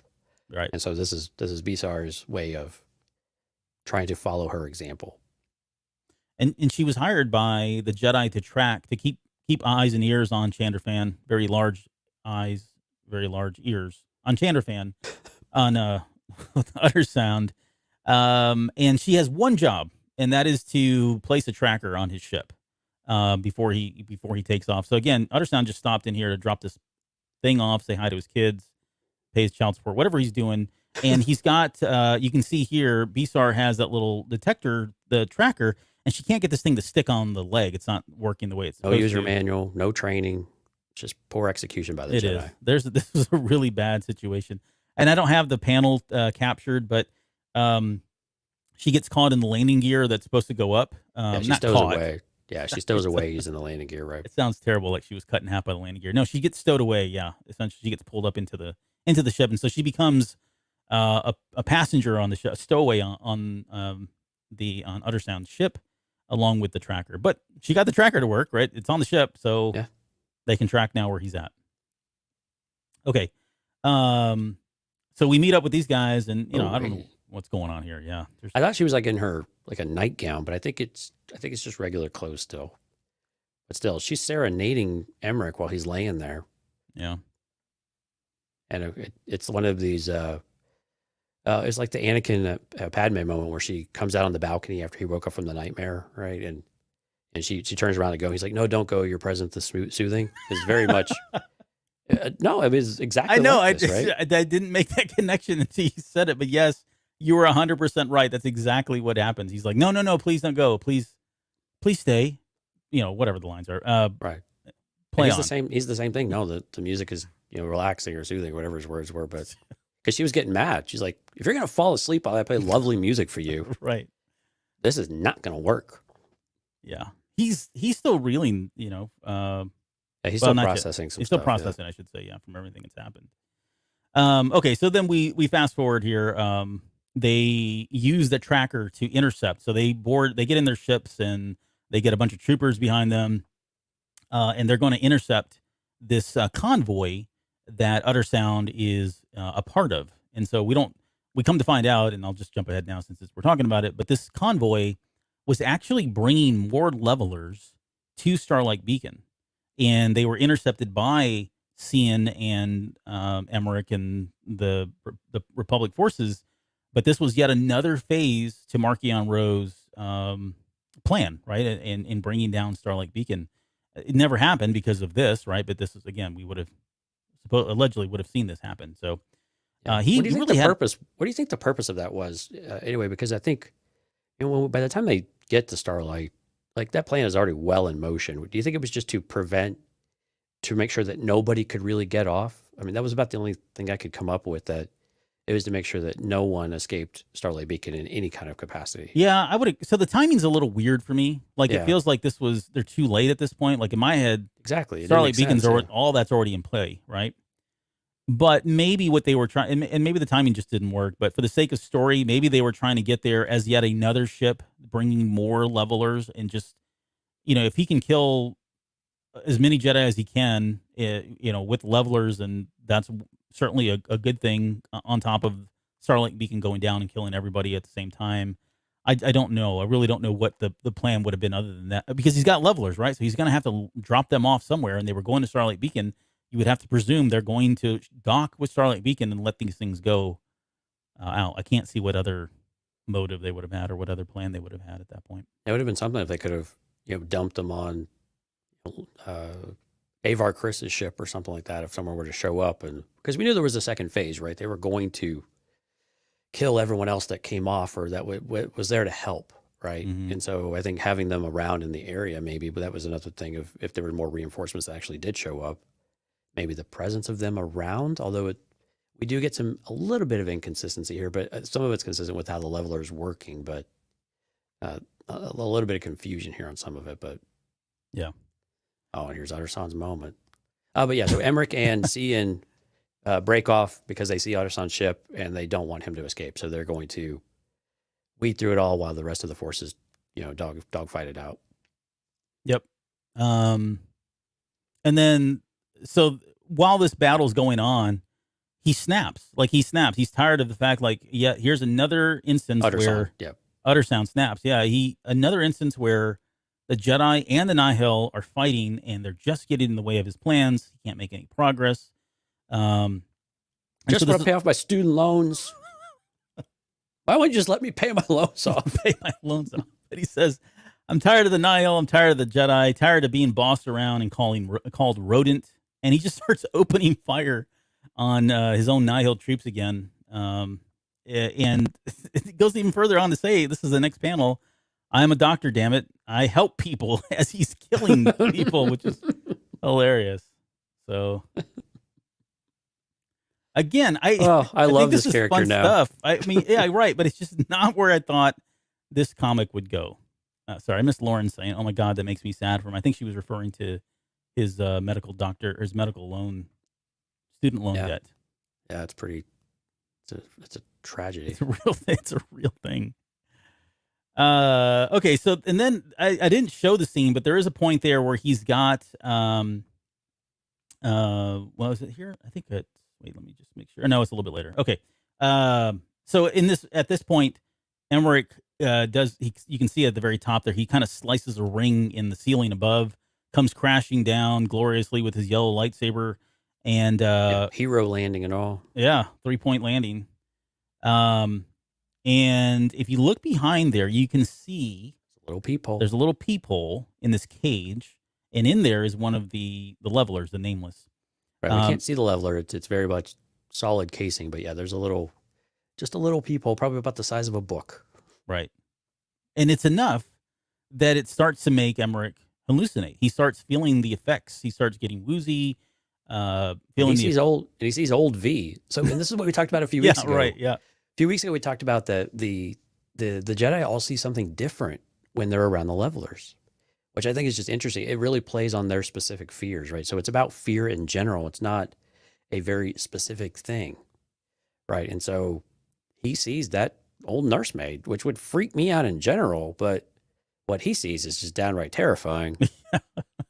I don't know how he keeps it together, but yeah, so we see her in various stages of freakiness. But yeah, the song starts immediately, and he's just overwhelmed at this point. Yeah. Shri Karai Karai. Right. And Uttersound like fascinating. Like even just through the peephole, this is the type of effect it can have on a Jedi. Mm-hmm.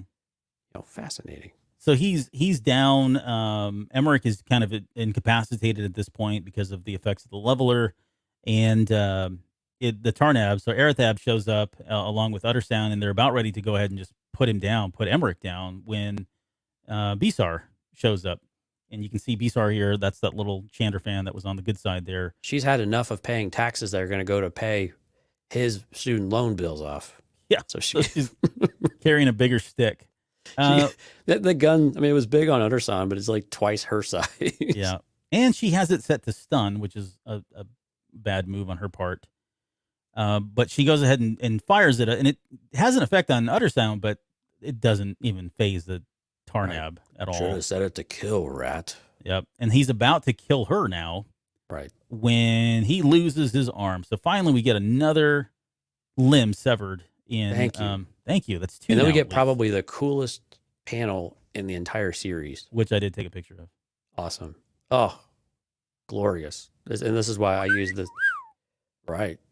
And, yeah, I mean, this is there was a cover that was inspired by this. So it's Sian Holt wearing a body, a form-fitting bodysuit like most Star Wars characters, but with Emmerick's lightsaber held in front of her and lit. And it's just amazing. It's a cool scene. Yeah, I know. It really is. I was pretty excited. I was like, yes, she's going to do something with this thing. But yeah. Well, she did. She cut off his damn arm. Well, and it's funny too, because what Emerick sees is Stellan Gios. And I didn't capture that, but he sees Stellan Gios. That's later. Is it? Wait, no. Yeah, that's when they're on Starlight. Oh, are you sure? Yep. Okay. Yep. But either way, it is a cool moment that she actually picked up the lightsaber and used it to cut off his hand. Yeah, it's really. I mean, all kidding aside, it's a very, and they had a one of the variant covers was what we used for the title card for this, as well as what I used, and it's a very feminine picture of her, but a very strong, powerful woman as well, and it was just. Man, just a great artistry and just really capturing a really cool and strong character, which I just thought was fantastic. Yeah. And then Emerick is he's messed up at this point, and he will be even going into this next issue. Right. But he can barely stand. He can barely walk. She has to carry him out. But she leaves along with Besar and what's his name? I can't remember the other stinking Uttersound. Yep. They all leave, and they decide they're going to they need to get to Starlight Beacon because they need to get Emerick treated, and everybody else that was kind of in this battle. And then when they finally, this issue ends, they get Besar to fly the ship, and she said, this is where the title comes from. I'll do whatever it takes. This is the second time she's now said it. Right. But she's got to fly the ship out to Starlight Beacon. And when they arrive at Starlight Beacon, it's going down. Like you can see here, the explosion already, it's already heading down. And this is where this particular issue is ends. Which is a little bit weird because the other one picks up before this moment. But Stephanie said that, okay, now I really don't like the upside down face creepy critter. Mm-hmm. Well, you're really not going to like what comes later then, because it gets worse. There you go. Oh, there you go. Did I move that? Is that in the same order? I didn't get the cover for the. You got the order out of line there, I think. Well, no, this is the end. I didn't put the cover of. This is in the very first panel of issue 5. Oh, okay. I just forgot the cover of it. Oh, they're hand in hand running from Starlight as it blows up. So it's very much, hey, we're a couple now. Yep. We've been shipped.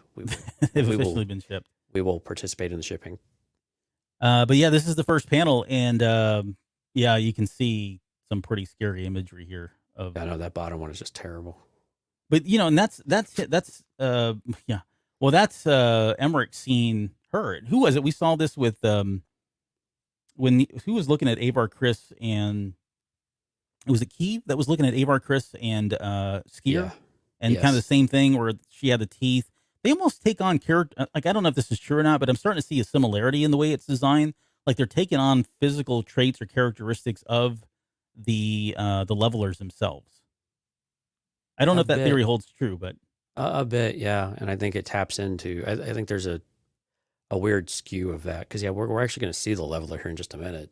Mm-hmm. But yeah, there's definitely there seems to be a correlation. But this one is very much like the nursemaid, of course. But they all have some sort of recognition with the leveler, I think, in general. And maybe it's just the tentacles for a beard on this one that's making it similar. But yeah, it's freaky regardless. Yep. You won't sleep well at night if you were going through that. He finally snaps out of it, and they kind of embrace in a hug, and I kind of consummate the marriage. Well, they didn't consummate anything. Easy there. And then this is another great moment for him where Utter sounds like, look, he says, he's full of it, but he has a great line here. Yeah, he says, before we go any further, you should know, I have no moral code whatsoever, no politics, no loyalty, not to the Nihil, not to the Republic, not to anything. I just want to make lots of money and live to see another day. That's it. And that's his stance. Like, this is where he's coming from. He's just, again, student debt has driven him to this point in his life. Yeah, but Bisar calls him out on his BS, right? Mm-hmm. She goes, no, that's not true at all. He's got a family. He has little pet names. He's got little fanlings, the Mrs. And, he wants to take care of them. He's really a family man. And I think that's going to come back later. Like, I think because she called him out, at some point that may lead the Jedi. Maybe it is Emerick and Sian. At some point, the trail ends up, they go back to the wife and question her now. And, what's that? How much does he really owe? I mean, we just need to know. Right, yeah. What's his price? Right. Or, hey, notice you've got, what is that package there? And maybe that's how they get their hands on it. I don't know. It's pure speculation. It's probably just a dragon egg. Yeah. I think it's going to lead, them back to her at some point. Something will. And then he makes kind of an offering to them, and he hands them this parchment here. And it's got some wording written on there, which says, pierce the veil, Shari Kara Kara. So this is like another, like, there's more lines. Like, throughout the comic, we kept getting more and more lines to this nursery rhyme.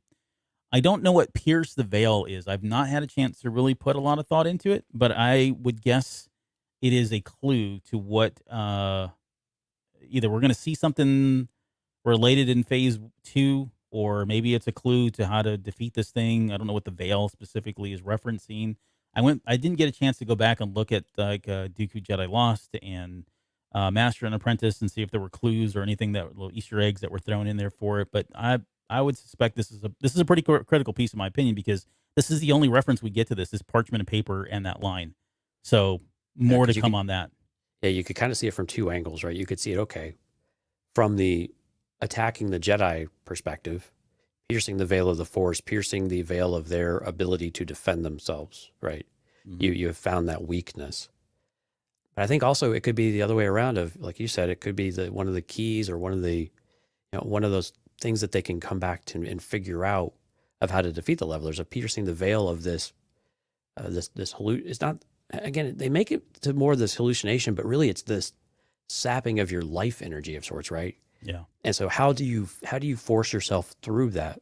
And Emerick, I think, finally starts to see a little bit of that. Like, we get a little hope that that line and that parchment, like, there might be something to it, that the Jedi can overcome it to an extent at the very least. So when we get there, it'd be kind of interesting to kind of pair those up and see what we think. Yeah, I know. Yeah, I know. What you're But talking this is a about. great, I mean, these are really great pages, though, and panels for Utterson, because he has another great moment here, too, as we Yep. finally learn what the leveler truly is in some regard. Yeah. So the words that were written on that parchment, I guess, were written by someone who was once a Jedi. Yeah. Okay. I'm wondering if that's the same person that shows up at the end of Midnight Horizon. Yoda? Oh, sorry. No. The cloaked figure, the mysterious cloaked figure that only has like two words, Yeah. or two lines, or I don't know. They reference him twice, I would say. I'm wondering if that's the person. Yoda went and found him in a different way. But okay. So again, so this whoever wrote this was once a Jedi. We get confirmation that the official name of the leveler is the Sri Karai Karai, or Sri Karai is what they're called, or they also go by the name of Eaters of the Force, Yeah. and of course the Nameless that we've heard referenced before. We get confirmation that their presence causes madness, hallucinations, into Force users, but Uttersound admits. I don't know if to believe him or not, but he says he's not really exactly sure how or why that is. He just knows that it definitely happens to them. And we know that's what he was studying with Loden, right? Yeah. That's why he was so interested. He really wanted to figure out how it actually worked so they Yep. could try to synthesize it of sorts. Mm-hmm. And then the last piece that he kind of gives away here, divulges, is that they are controlled by an ancient artifact that was split into two pieces, and now Ro has these two pieces. And so we know this. We've seen this in the comics. It was referenced in Rising Storm. But he's put these two pieces to get these two artifacts, or this artifact together, and that has given him the power to control the levelers. Again, my guess is we're going to, in phase 2, learn more about this artifact, and I would imagine we're going to see it separated and understand why it was split into two. So that someone, likely, my guess is the Jedi did this to separate the pieces so that they could never be put together again, and they would never have to worry about anybody ever controlling the levelers, right? So Why wouldn't they keep it then? I don't know. Just keep it. Destroy it then, right? Well, no, it makes sense you wouldn't destroy it, because if you needed to control them, it makes sense to keep it. You just put it in the Bogan collection, because nothing bad happens down there. Right. Everything's safe. Everything is in the totally Bogan collection. cool down there. Yeah. Yeah. I don't know. More Maybe this is before they came up with the whole idea of the Bogan. Oh, we should have a room that keeps all the really, really bad stuff. Yeah. In one single point of failure. Okay, so then there's a massive explosion where we finally see. So we saw Starlight Beacon kind of descending, and this is where the tower breaks off, from the Fallen Star novel, and you can kind of see it there at the very top. And Uttersound's like, "Look, we need to leave," and he even says, "Look, I was supposed to be bringing these levelers to the ship. There is already, like you mentioned earlier, and this was referenced in what was it? Was it Midnight Horizon? No, it was Midnight Horizon. Oh, Midnight Horizon, yeah. Yeah, the other facet of the plan where they were going to go and pick apart people that were trying to do rescue missions and all of that. He says all this stuff, and like, we gotta get out of here. There's no reason to even go to Starlight Beacon. It's a done deal kind of thing. Let's go. And Emerick says, no, we're not. We're going to turn around. We're going to go back and try to free and save whoever we can at that point. And it was really cool because if you think about the cover of the Fallen Star, we see that this particular scene here, what was that called? Was it the Great Hall or something? The Jedi Hall on Starlight Beacon? Something like that, yeah. Where they did their ceremonies. It was at the very end of the very first issue of the High Republic, where they all held their swords up in the air and said, for light and life, that kind of thing. That room is what they come crashing through. Sian's idea. Sian's idea is to crash through the top of the window. And that's the way they were able to get in, because they weren't going to be able to get in through the normal bay doors. And we know that was true because they couldn't get out when those folks were trapped inside the space station during the Fallen Star. And so they get out, and they immediately run into Torben Buck and Court, who's now maskless Court. That happened in and High a Jedi Republic. Knight. and a Jedi Knight. well. Yeah. It's so funny that Buckets of Blood references him as newly knighted Court is what he calls him at one point in here, but that's just the way he talks. So funny stuff. But anyways, what we learn here is that they actually fought a Nihil. They fought a leveler, and Court was able to wound one of them, and he's not doing too well there. He looks like he's hurt pretty bad as well. But there's definitely one around there, and Emerick really wants to, like, he's looking at this as, this is my last chance to get some tangible evidence or data, and we can't squander this, right? We've got to get there. We've got to rescue people, but there's got to be I need more information. We've got to figure out a way to get more information about these things, especially if they're all over the ship. Let's try to find one and, get some data behind us. So, and so Torben's like, hey, yeah, go down this hallway. We wounded one. And you'll definitely see it here. And so they decided, so him and Sian head down that way. And I didn't get all of the scenes here, but this is what you were talking about earlier. We were talking about piercing the veil. As they start to get closer, Emerick is trying to focus on what he's trying to do. He's almost trying to ward off the fear and ward off the impacts. And it's effective. I mean, it doesn't negate it by any means, but it does allow him to function to he's more functional than any of the other Jedi have been, because he is trying to focus. And so maybe this is that first step in how do the Jedi battle this thing. Right. He's aware of what to expect, and he's going into it willing, knowing what he needs to do. And like you said, it doesn't make it any easier to do it. And it's not like he's not, because I mean, Sian's to his right, and she's asking him, like, do you feel anything? He's like, oh yeah, it's happening, because she's looking like she's on fire, and she looks like a Van Gogh painting. Yep. And so it's so he's definitely feeling it, but he's also telling himself, I just have to keep focusing. I have to keep pushing forward. I have to focus. We need this, and now he's still trying to stretch out, though, which I get, again, the Jedi haven't quite figured that part out yet, but it does yield results, right? So they get far enough to where they start to lure the beast out. Yeah, he's able to kind of push past. He's trying to push past the illusions and the hallucinations, and he's trying to push past the fear, which is much harder to do than the first two. Right. But it is enough for him to kind of still be standing there.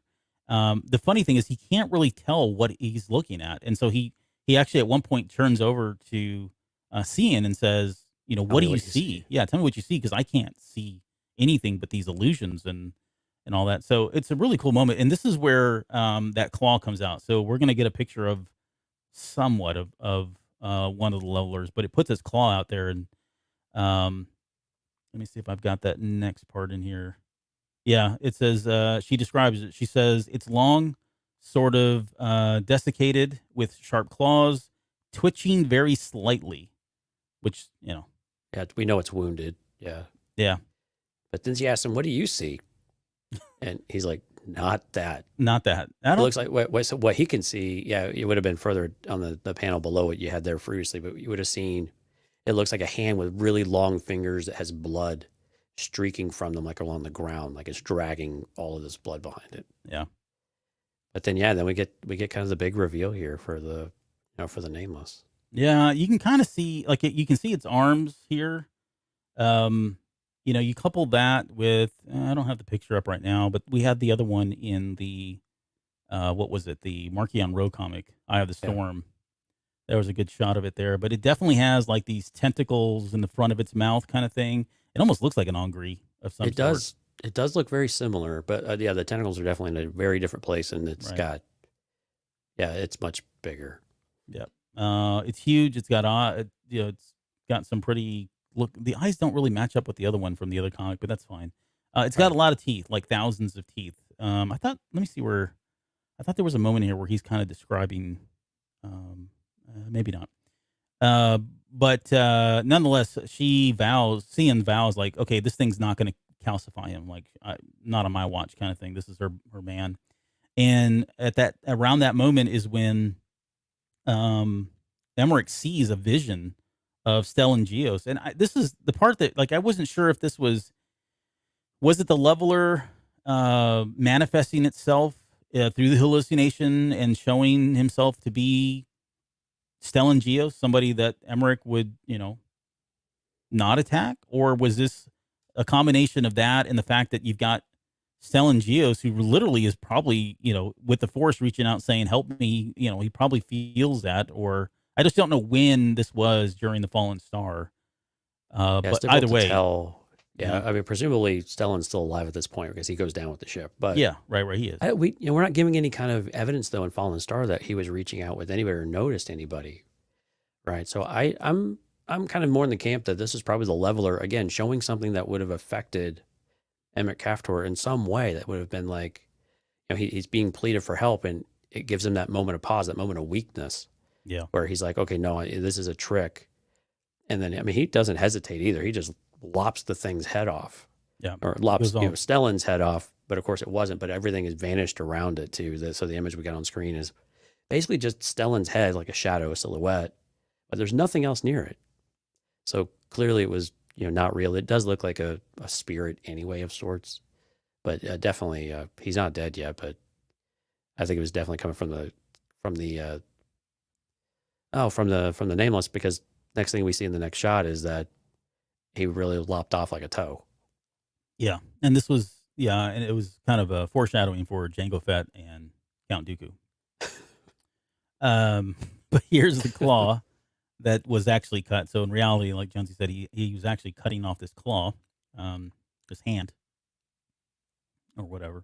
And there's also, there's a, what's her name? Bisar. She's there, and she's got thermal detonators. So she's heavily armed at this point. So Uttersound grabs one off of her little belt and chucks the thermal detonator, which I'm assuming just blows up that leveler at that point. Sure looks like it. Yeah. So, and then they're kind of like, well, that sucked. We didn't get anything. And they actually do have something pretty significant, if you ask me, right? I mean, they've got a piece of this thing. So they show the claw here. Yeah, it doesn't look. Yeah, the scale doesn't quite look right. And then the scale's off. But then did they cut this off, or was this another piece? Or I guess she did. She carries a saw with her or something. But I think this is where. But this is that shape. What she's holding there looks a bit more in line with what we saw earlier in the issue, though, with how big it was. Mm-hmm. I think, as compared with this other one. Yeah, the art sometimes in comics gets a little. The perspective gets off. Yeah, it gets very off, and it's a little inconsistent sometimes, so it's a little frustrating. But we get the point, though. She was able to get a long piece of the nail with some of the skin and blood, and so there's clearly things that he can work with there. Right. They're then attacked by the Nihil. So the Nihil show up to make kind of things worse. They start being attacked. They come under fire from the Nihil, and they're rescued by Buckets of Blood and Court, who show up. And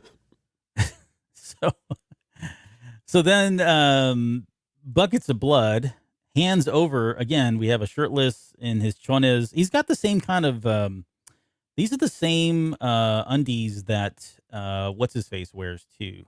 Luke Boba Fett. Yeah. Yeah. More like Luke's, I think, but yeah. But yeah, more like Luke. Luke's. A man diaper, yeah. Yep. I don't know. This might be comfortable. I don't know. He's ripped, though. Like, that would make him look like he's a little bit, kind of porky. Yeah, but pudgy. He's ripped. I mean, he's like totally ripped. Yeah. I was really disappointed actually in this moment. But go ahead and continue though. Well, I'll get to being a jerk here in a minute. Well, you do your job real fast. Yeah, it was a shameless moment for him to declothe himself, derobe himself. But he hands over the robe and says, "Look, man, there's all this blood on this robe. Let me donate this to you. I'm not going to need it anymore." And I think when we were talking about one of the, I don't know, earlier on, you had mentioned that this was another casualty of the Fallen Star or of Phase 1. And I would agree. Like, it does seem like this is the end for him. But again, there's no body, and we don't know what really becomes of him. But I mean, he essentially hands over the robe, is carrying his lightsaber. He says he's already said his goodbyes to Court, newly knighted Court. Right. And then he runs off pretty much butt naked into the gas with his Buckets lightsaber. Of blood is out.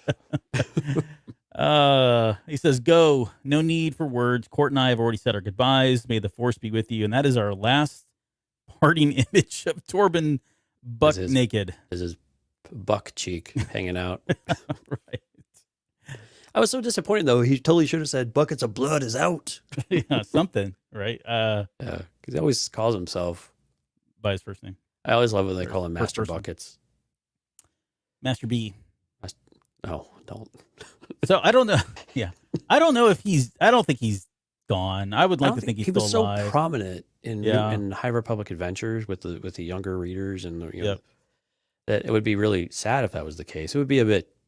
I mean, I guess it's kind of a cool moment, I guess, for him, but at the same time, I mean, who's going to run the Galactic Bake Off every year? It's gonna oh, it'd have to be what's her name? Who was the other baker? Was it Lula's girl? Oh, Zine? Wasn't it Zine? There was somebody else that was really like giving him a run for his money. I need to go back and read. I didn't finish reading that. I can't. The Bake Off. Remember. But okay, so all joking aside, he heads off, and we never see him again. So a lot of people have said he's gone. There's no body, so I don't think he's dead. I think DJO really likes his character for a lot of personal reasons, and I can't see him passing him off just yet. So maybe he has a valiant moment come in phase 3. Okay, and then the final panels here. Really, it's just we get to witness Starlight Beacon. The ship gets away. You've got Emerick, Sian, Court, Bisar. Maybe they don't really show her at the very end. I'm assuming she did get away. But what's his face got away though. Uttersand is gone. Like he disappeared in the fray, in the chaos of everything. He somewhere left, and so he's still out there, presumably. Right. We just don't know where. And Emerick gets right on task. He starts analyzing. He's feeding something into Q2 here, which I would imagine is maybe a blood sample of some type, maybe bone marrow. I don't know what's going on, but in the midst of all that, even like I said, as Starlight Beacon's going down and they're now in safety here, he's going to get right to it. And it ends with this really cool. I thought it was really interesting. The last line says, he says, "Still, we followed this path into the gaping jaws of terror, and we did not leave empty-handed. What we found, the information we'll gather from it, will be the beginning of our desperate fight for survival. It is more valuable than any weapon, for even in the darkest hours, knowledge defeats fear and shines through the shadows to show us the path back to light." And that's how it ends. It looks like everybody at least here is safe. Right. I thought maybe when you said they were going to get to it, it was Sian with her arm around him and his hand holding hers. Oh. Yeah, no, that's not what I meant. But they do have a little touching moment. It is a touching moment, yes. So, they're a thing. I mean, they are. Right. And then it ends with that, with, returns with questions. All right, Albert. So let's get to the hard question as we've eclipsed 2 hours here. Was this series and was this story really necessary for us to have? Let's see. In some regards, I would say yes. I think if you are somebody that, if you're someone who is on the fence about reading comics, or it's piqued your interest enough that you're like, okay, at least I'll start with just the High Republic comics, then I would say, yeah, go ahead and read it. But if you are like, man, I really don't want to invest in comics, and you guys just tell me what's going on, or I don't even know that you need to really understand some of this stuff, because it does the finer points, the bullet points, and this is a credit to them. I'm glad they did this, because they didn't do this with all the other stuff, right? I don't think they were consistent in that way. But all the big takeaways have already been woven into some of the other stories. It is hard to say that it's not necessary, especially when you think about like Eye of the Storm. Like that one almost feels like it is necessary. You know what I mean? Right. Because it officially ends phase 1, and there are some very key moments in there that, unless they, well, I shouldn't say that. It's probably premature to say they're not going to weave those into future stories. But if you left, again, phase 1 scratching your head thinking, well, that's kind of it, and what about all the other stuff? It's stuff like this, stories that are happening in here, stuff that's happening in the High Republic comics, stuff that's happening in Eye of the Storm, that kind of fill in those blanks for you, even if you may not be aware that those blanks exist, if that makes sense. Right. Yeah, I mean, and Antoine had a good comment. It's world building, so he believes, yes, these are necessary stories, and I don't disagree with him in that regard. I think it's like you were saying, it's layers, right? It's layers to the story that you can go and dig into, and I think there are a few moments in here that I think are important. That especially with the leveler, and how do they make progress on it? How are they actually figuring things out? It's not just someone showing up at the end of a book, like a little green fella and saying, I've got the secret to all of these problems and we're going to go figure it out. And then they end the story, right? In 9 to 12 months. Right. Yeah. Well, it's probably closer to 2 years in reality, but yeah, it's going to be, but it's still, I think these are really good stories about what are the Jedi doing to try to figure things out. They're not just chasing the Nihil everywhere, right? This was really important for them to try to chase him around. And how do they go about doing that? And I wasn't expecting to like it, but I actually liked a little bit of the background on Utterson. So a character that kind of got, shifted to the side, who had some moments earlier on in phase 1, primarily in wave 1 and a little bit in phase 2. I guess maybe the other way around, more in phase 2 rather with Rising Storm. But, a character that, again, we didn't get to really dig into because wasn't really serving a specific purpose in that. But, we get to see the fallout of that, just like we did with Chancey Yarrow. And we've seen with a couple other characters too, from different waves. So I thought this was great. I think the comics are a great place for this. This is what the comics really do well. I also think this is what some of the younger reader books do well too, is that they can take these maybe narrower stories and they can make something interesting out of it. They can really make a compelling story, and it's good on its own. But it's also for those of us who like to know everything, there's enough that connects it to all the other major storylines that we have, that to us it is worth picking up and reading, so that we can at least say, hey, did you know that all of this stuff happened, when we talk to someone who has no idea what we're talking about Star Wars, so we really seem smart, right? Right. Yep. So Yep. yeah, it's like, wow, you really are nerdy. I'm like, yeah, you have no idea. But I like this kind of stuff though. And I think, is it necessary to actually know for the entire story by the end of the day? At this point, that seems like a no, but you don't know. And the way that they've woven all of these things, especially in wave 3, I mean, you almost have to know all this stuff because they keep talking about it in so many other, places. And I think this moment is important because I think the moment with Emerick and Stellan is one of those moments. When Emerick learns that Stellan is dead, what is he going to think about that moment where he lopped the head off and completely ignored it? He's going to have that moment of doubt, like you were describing for us. Was it real? Was he really asking for help and I just slashed through it? Or was it really it just messes with your mind a little bit more from the character's perspective, right? Yep. So I think there's going to be moments like that we definitely might touch back on, or that are just interesting to have. So the short answer I would say is this necessary? No, it's not, because we are here and we are bringing you all. It's necessary for you and me, I guess. It is necessary for us. Otherwise, right. We don't have a show. Right. Episode 407 might never have happened. Yeah. But I guess, so again, to put a bow on it, I did enjoy the comic. It didn't go the direction I went. Boy, did it not go in the direction I went. I was thinking at some point. If you are a fan of shirtless Star Wars characters, this is the series for you. The per quota is pretty outstanding. But overall, yeah, it gave us some backstory on like Uttersound, and I think we got some details about the Leveler. I won't walk away from this saying we didn't. We had to wait until the last issue, and that was fine.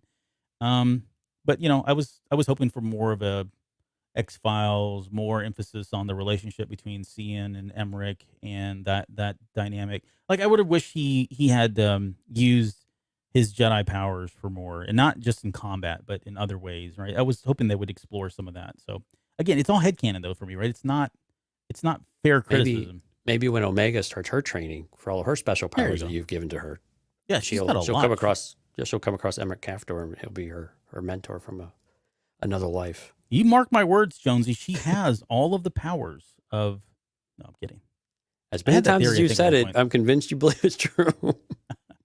Yeah. Believe that I believe it's true, if nothing else. So. Yeah, I'm with you though. I was expecting a little bit more, kind of where we ended off with issue 1, right? When he's at the opening of the temple. Mm-hmm. I thought we were going to start off there, but instead we kind of jumped out of that really fast. Yep.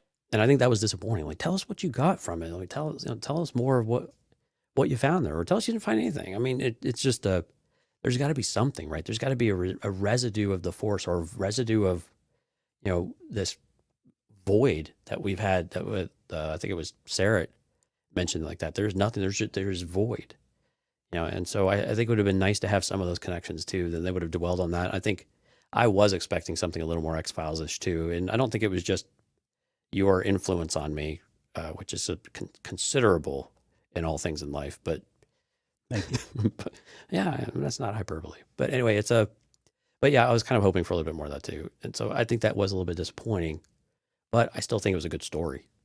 And I'm glad that we got it. And I'm glad that we have good writing for stories like this, even if it doesn't quite go, the overall story direction that we're kind of hoping out, but still, good writing is good writing. Good characters are good characters.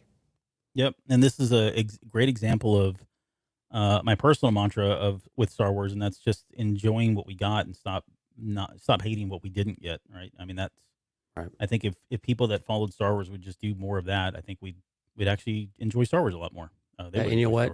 When I'm browsing the web and I get one of those ads that says, if you live in the state of Texas, you say goodbye to your student loans, it's going to take on a whole new meaning for me. Yeah. Man, Uttersound, I feel you, bro. I feel you. All right. Well, I love it. We got anything else? I think that's it. How about a few shout outs here for some of our faithful listeners here that graced us with their presence this evening. So we've got, I've got the same people in here twice, so that's not very effective. Twan, Risk, Kathy, Stephanie. We had, Lauren came and showed up. That was nice. Hi, Lauren. More people in the background, but those are the ones that came in and say hi in the chat. If you'd like to join us, we do a live stream. We are shifting days a little bit here, so we'll get that cemented here to make sure we don't have to move things around so much like we've been doing lately. So we are trying to nail that down a little bit more. So more to come on that one. But yeah, we will get back to hopefully a normal schedule here starting next week. But yeah, so pay attention to Discord, eargluemedia.com/Discord. If you'd like to come talk to us, lots of cool stuff going there. Of course, a lot of Moon Knight conversations going on right now. So if you're into Marvel as well, a lot of fun stuff going there. There's a lot of Nick Cage and other stuff, movie stuff going on right now too with the new movies coming out. So it's a really good time. We do have some exciting shows coming to the network soon. So we hope that we're able to share that with you here very soon. And eargluemedia.com if you want to find all of the great stuff that we got going on. I want to do a quick shout out to you, Mr. Eugene, who subscribed to our YouTube channel today. Oh, yeah. Thanks for doing that. Hopefully you caught this show. If not, you can catch it once it's archived and out there on YouTube. But he's a friend of mine, so I appreciate him showing the support there. Okay, what do we got coming up? We've got Midnight Horizon next Tuesday, tentatively. It should be fine. It's all my fault, guys. I'll be transparent. It's my fault. I went camping. I wasn't going to throw you under the bus. I bit too much off, and I couldn't get my crap together, so we had to delay it a couple days. But I'm back to a normal schedule again. So Midnight Horizon will be on Tuesday, and then we'll hit the last 2 episodes of The Fallen Star, where we'll take a look at the crew of the vessel, Stellan and Elzar, and what happened to Bell. And I don't know. Maybe I accidentally. Oh, we left that off. That's all right. We'll get it all. But we do have a show for Bell and Boryaga and some of those characters. But yeah. Oh yeah, we were trying to find a place to fill. We didn't know if we were going to do a main show or if we are going to do a Patreon yet. Yeah. Yeah, but we definitely are going to talk about Bell. So don't worry, because I know a lot of people are waiting for that one. Right. I'm waiting for that one. Yeah. I think you moved it to 409 based on the schedule. But anyways, we've got plenty of shows coming up. So again, please follow all that. And I have updated credits. Look at you. I know. I was. By the way, right before we came on. No, stop it. But please, if you guys want to help us and support us, join the Patreon. You get your name in the credits. And if you're interested about joining Patreon, patreon.com/thecantinacast. Lots of good stuff out there too. Plus, you get to see our show and tell. Actually, I didn't even get to show it today, but I got a new shirt. Galactic Nitro Stout Chewbacca. No, Brewbacca. Oh, Brewbacca. Cool. Yeah. That's a cool shirt, and it's shape of a falcon. Oh, but here's the best part though. So it says genuine Kashyyyk ale, 7.6 ABV, which is nice. That's pretty good. Yeah. Chewy mouthfeel with a hint of oatmeal. But chewy mouthfeel is great. That is definitely a stout. You say oatmeal, that I think is stout. Yeah. And 7.8 is not bad. That's like IPA level, just above it. So. Yeah, this whole wide range of it. But yeah, anyway, it was a fun shirt over on Woot. And it was cheap, and hopefully it fares better than some of my other Woot shirts have. Yeah, they don't always hold up very well. No, but it's all in the shape of a falcon too, so it's a lot of fun. Yeah, it was like $15, so I was like, all right, we'll give it a shot. All right, well, there's my Parzival. What do you got? Parzival. Oh, Parzival from Ready Player One. Yep. Okay, that's it.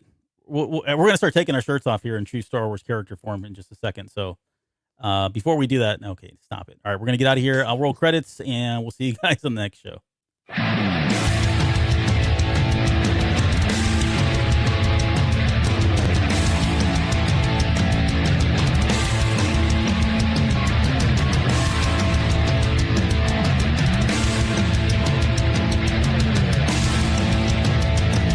You're still listening? Wow, that's amazing. Well, I'm here to give you the disclaimer.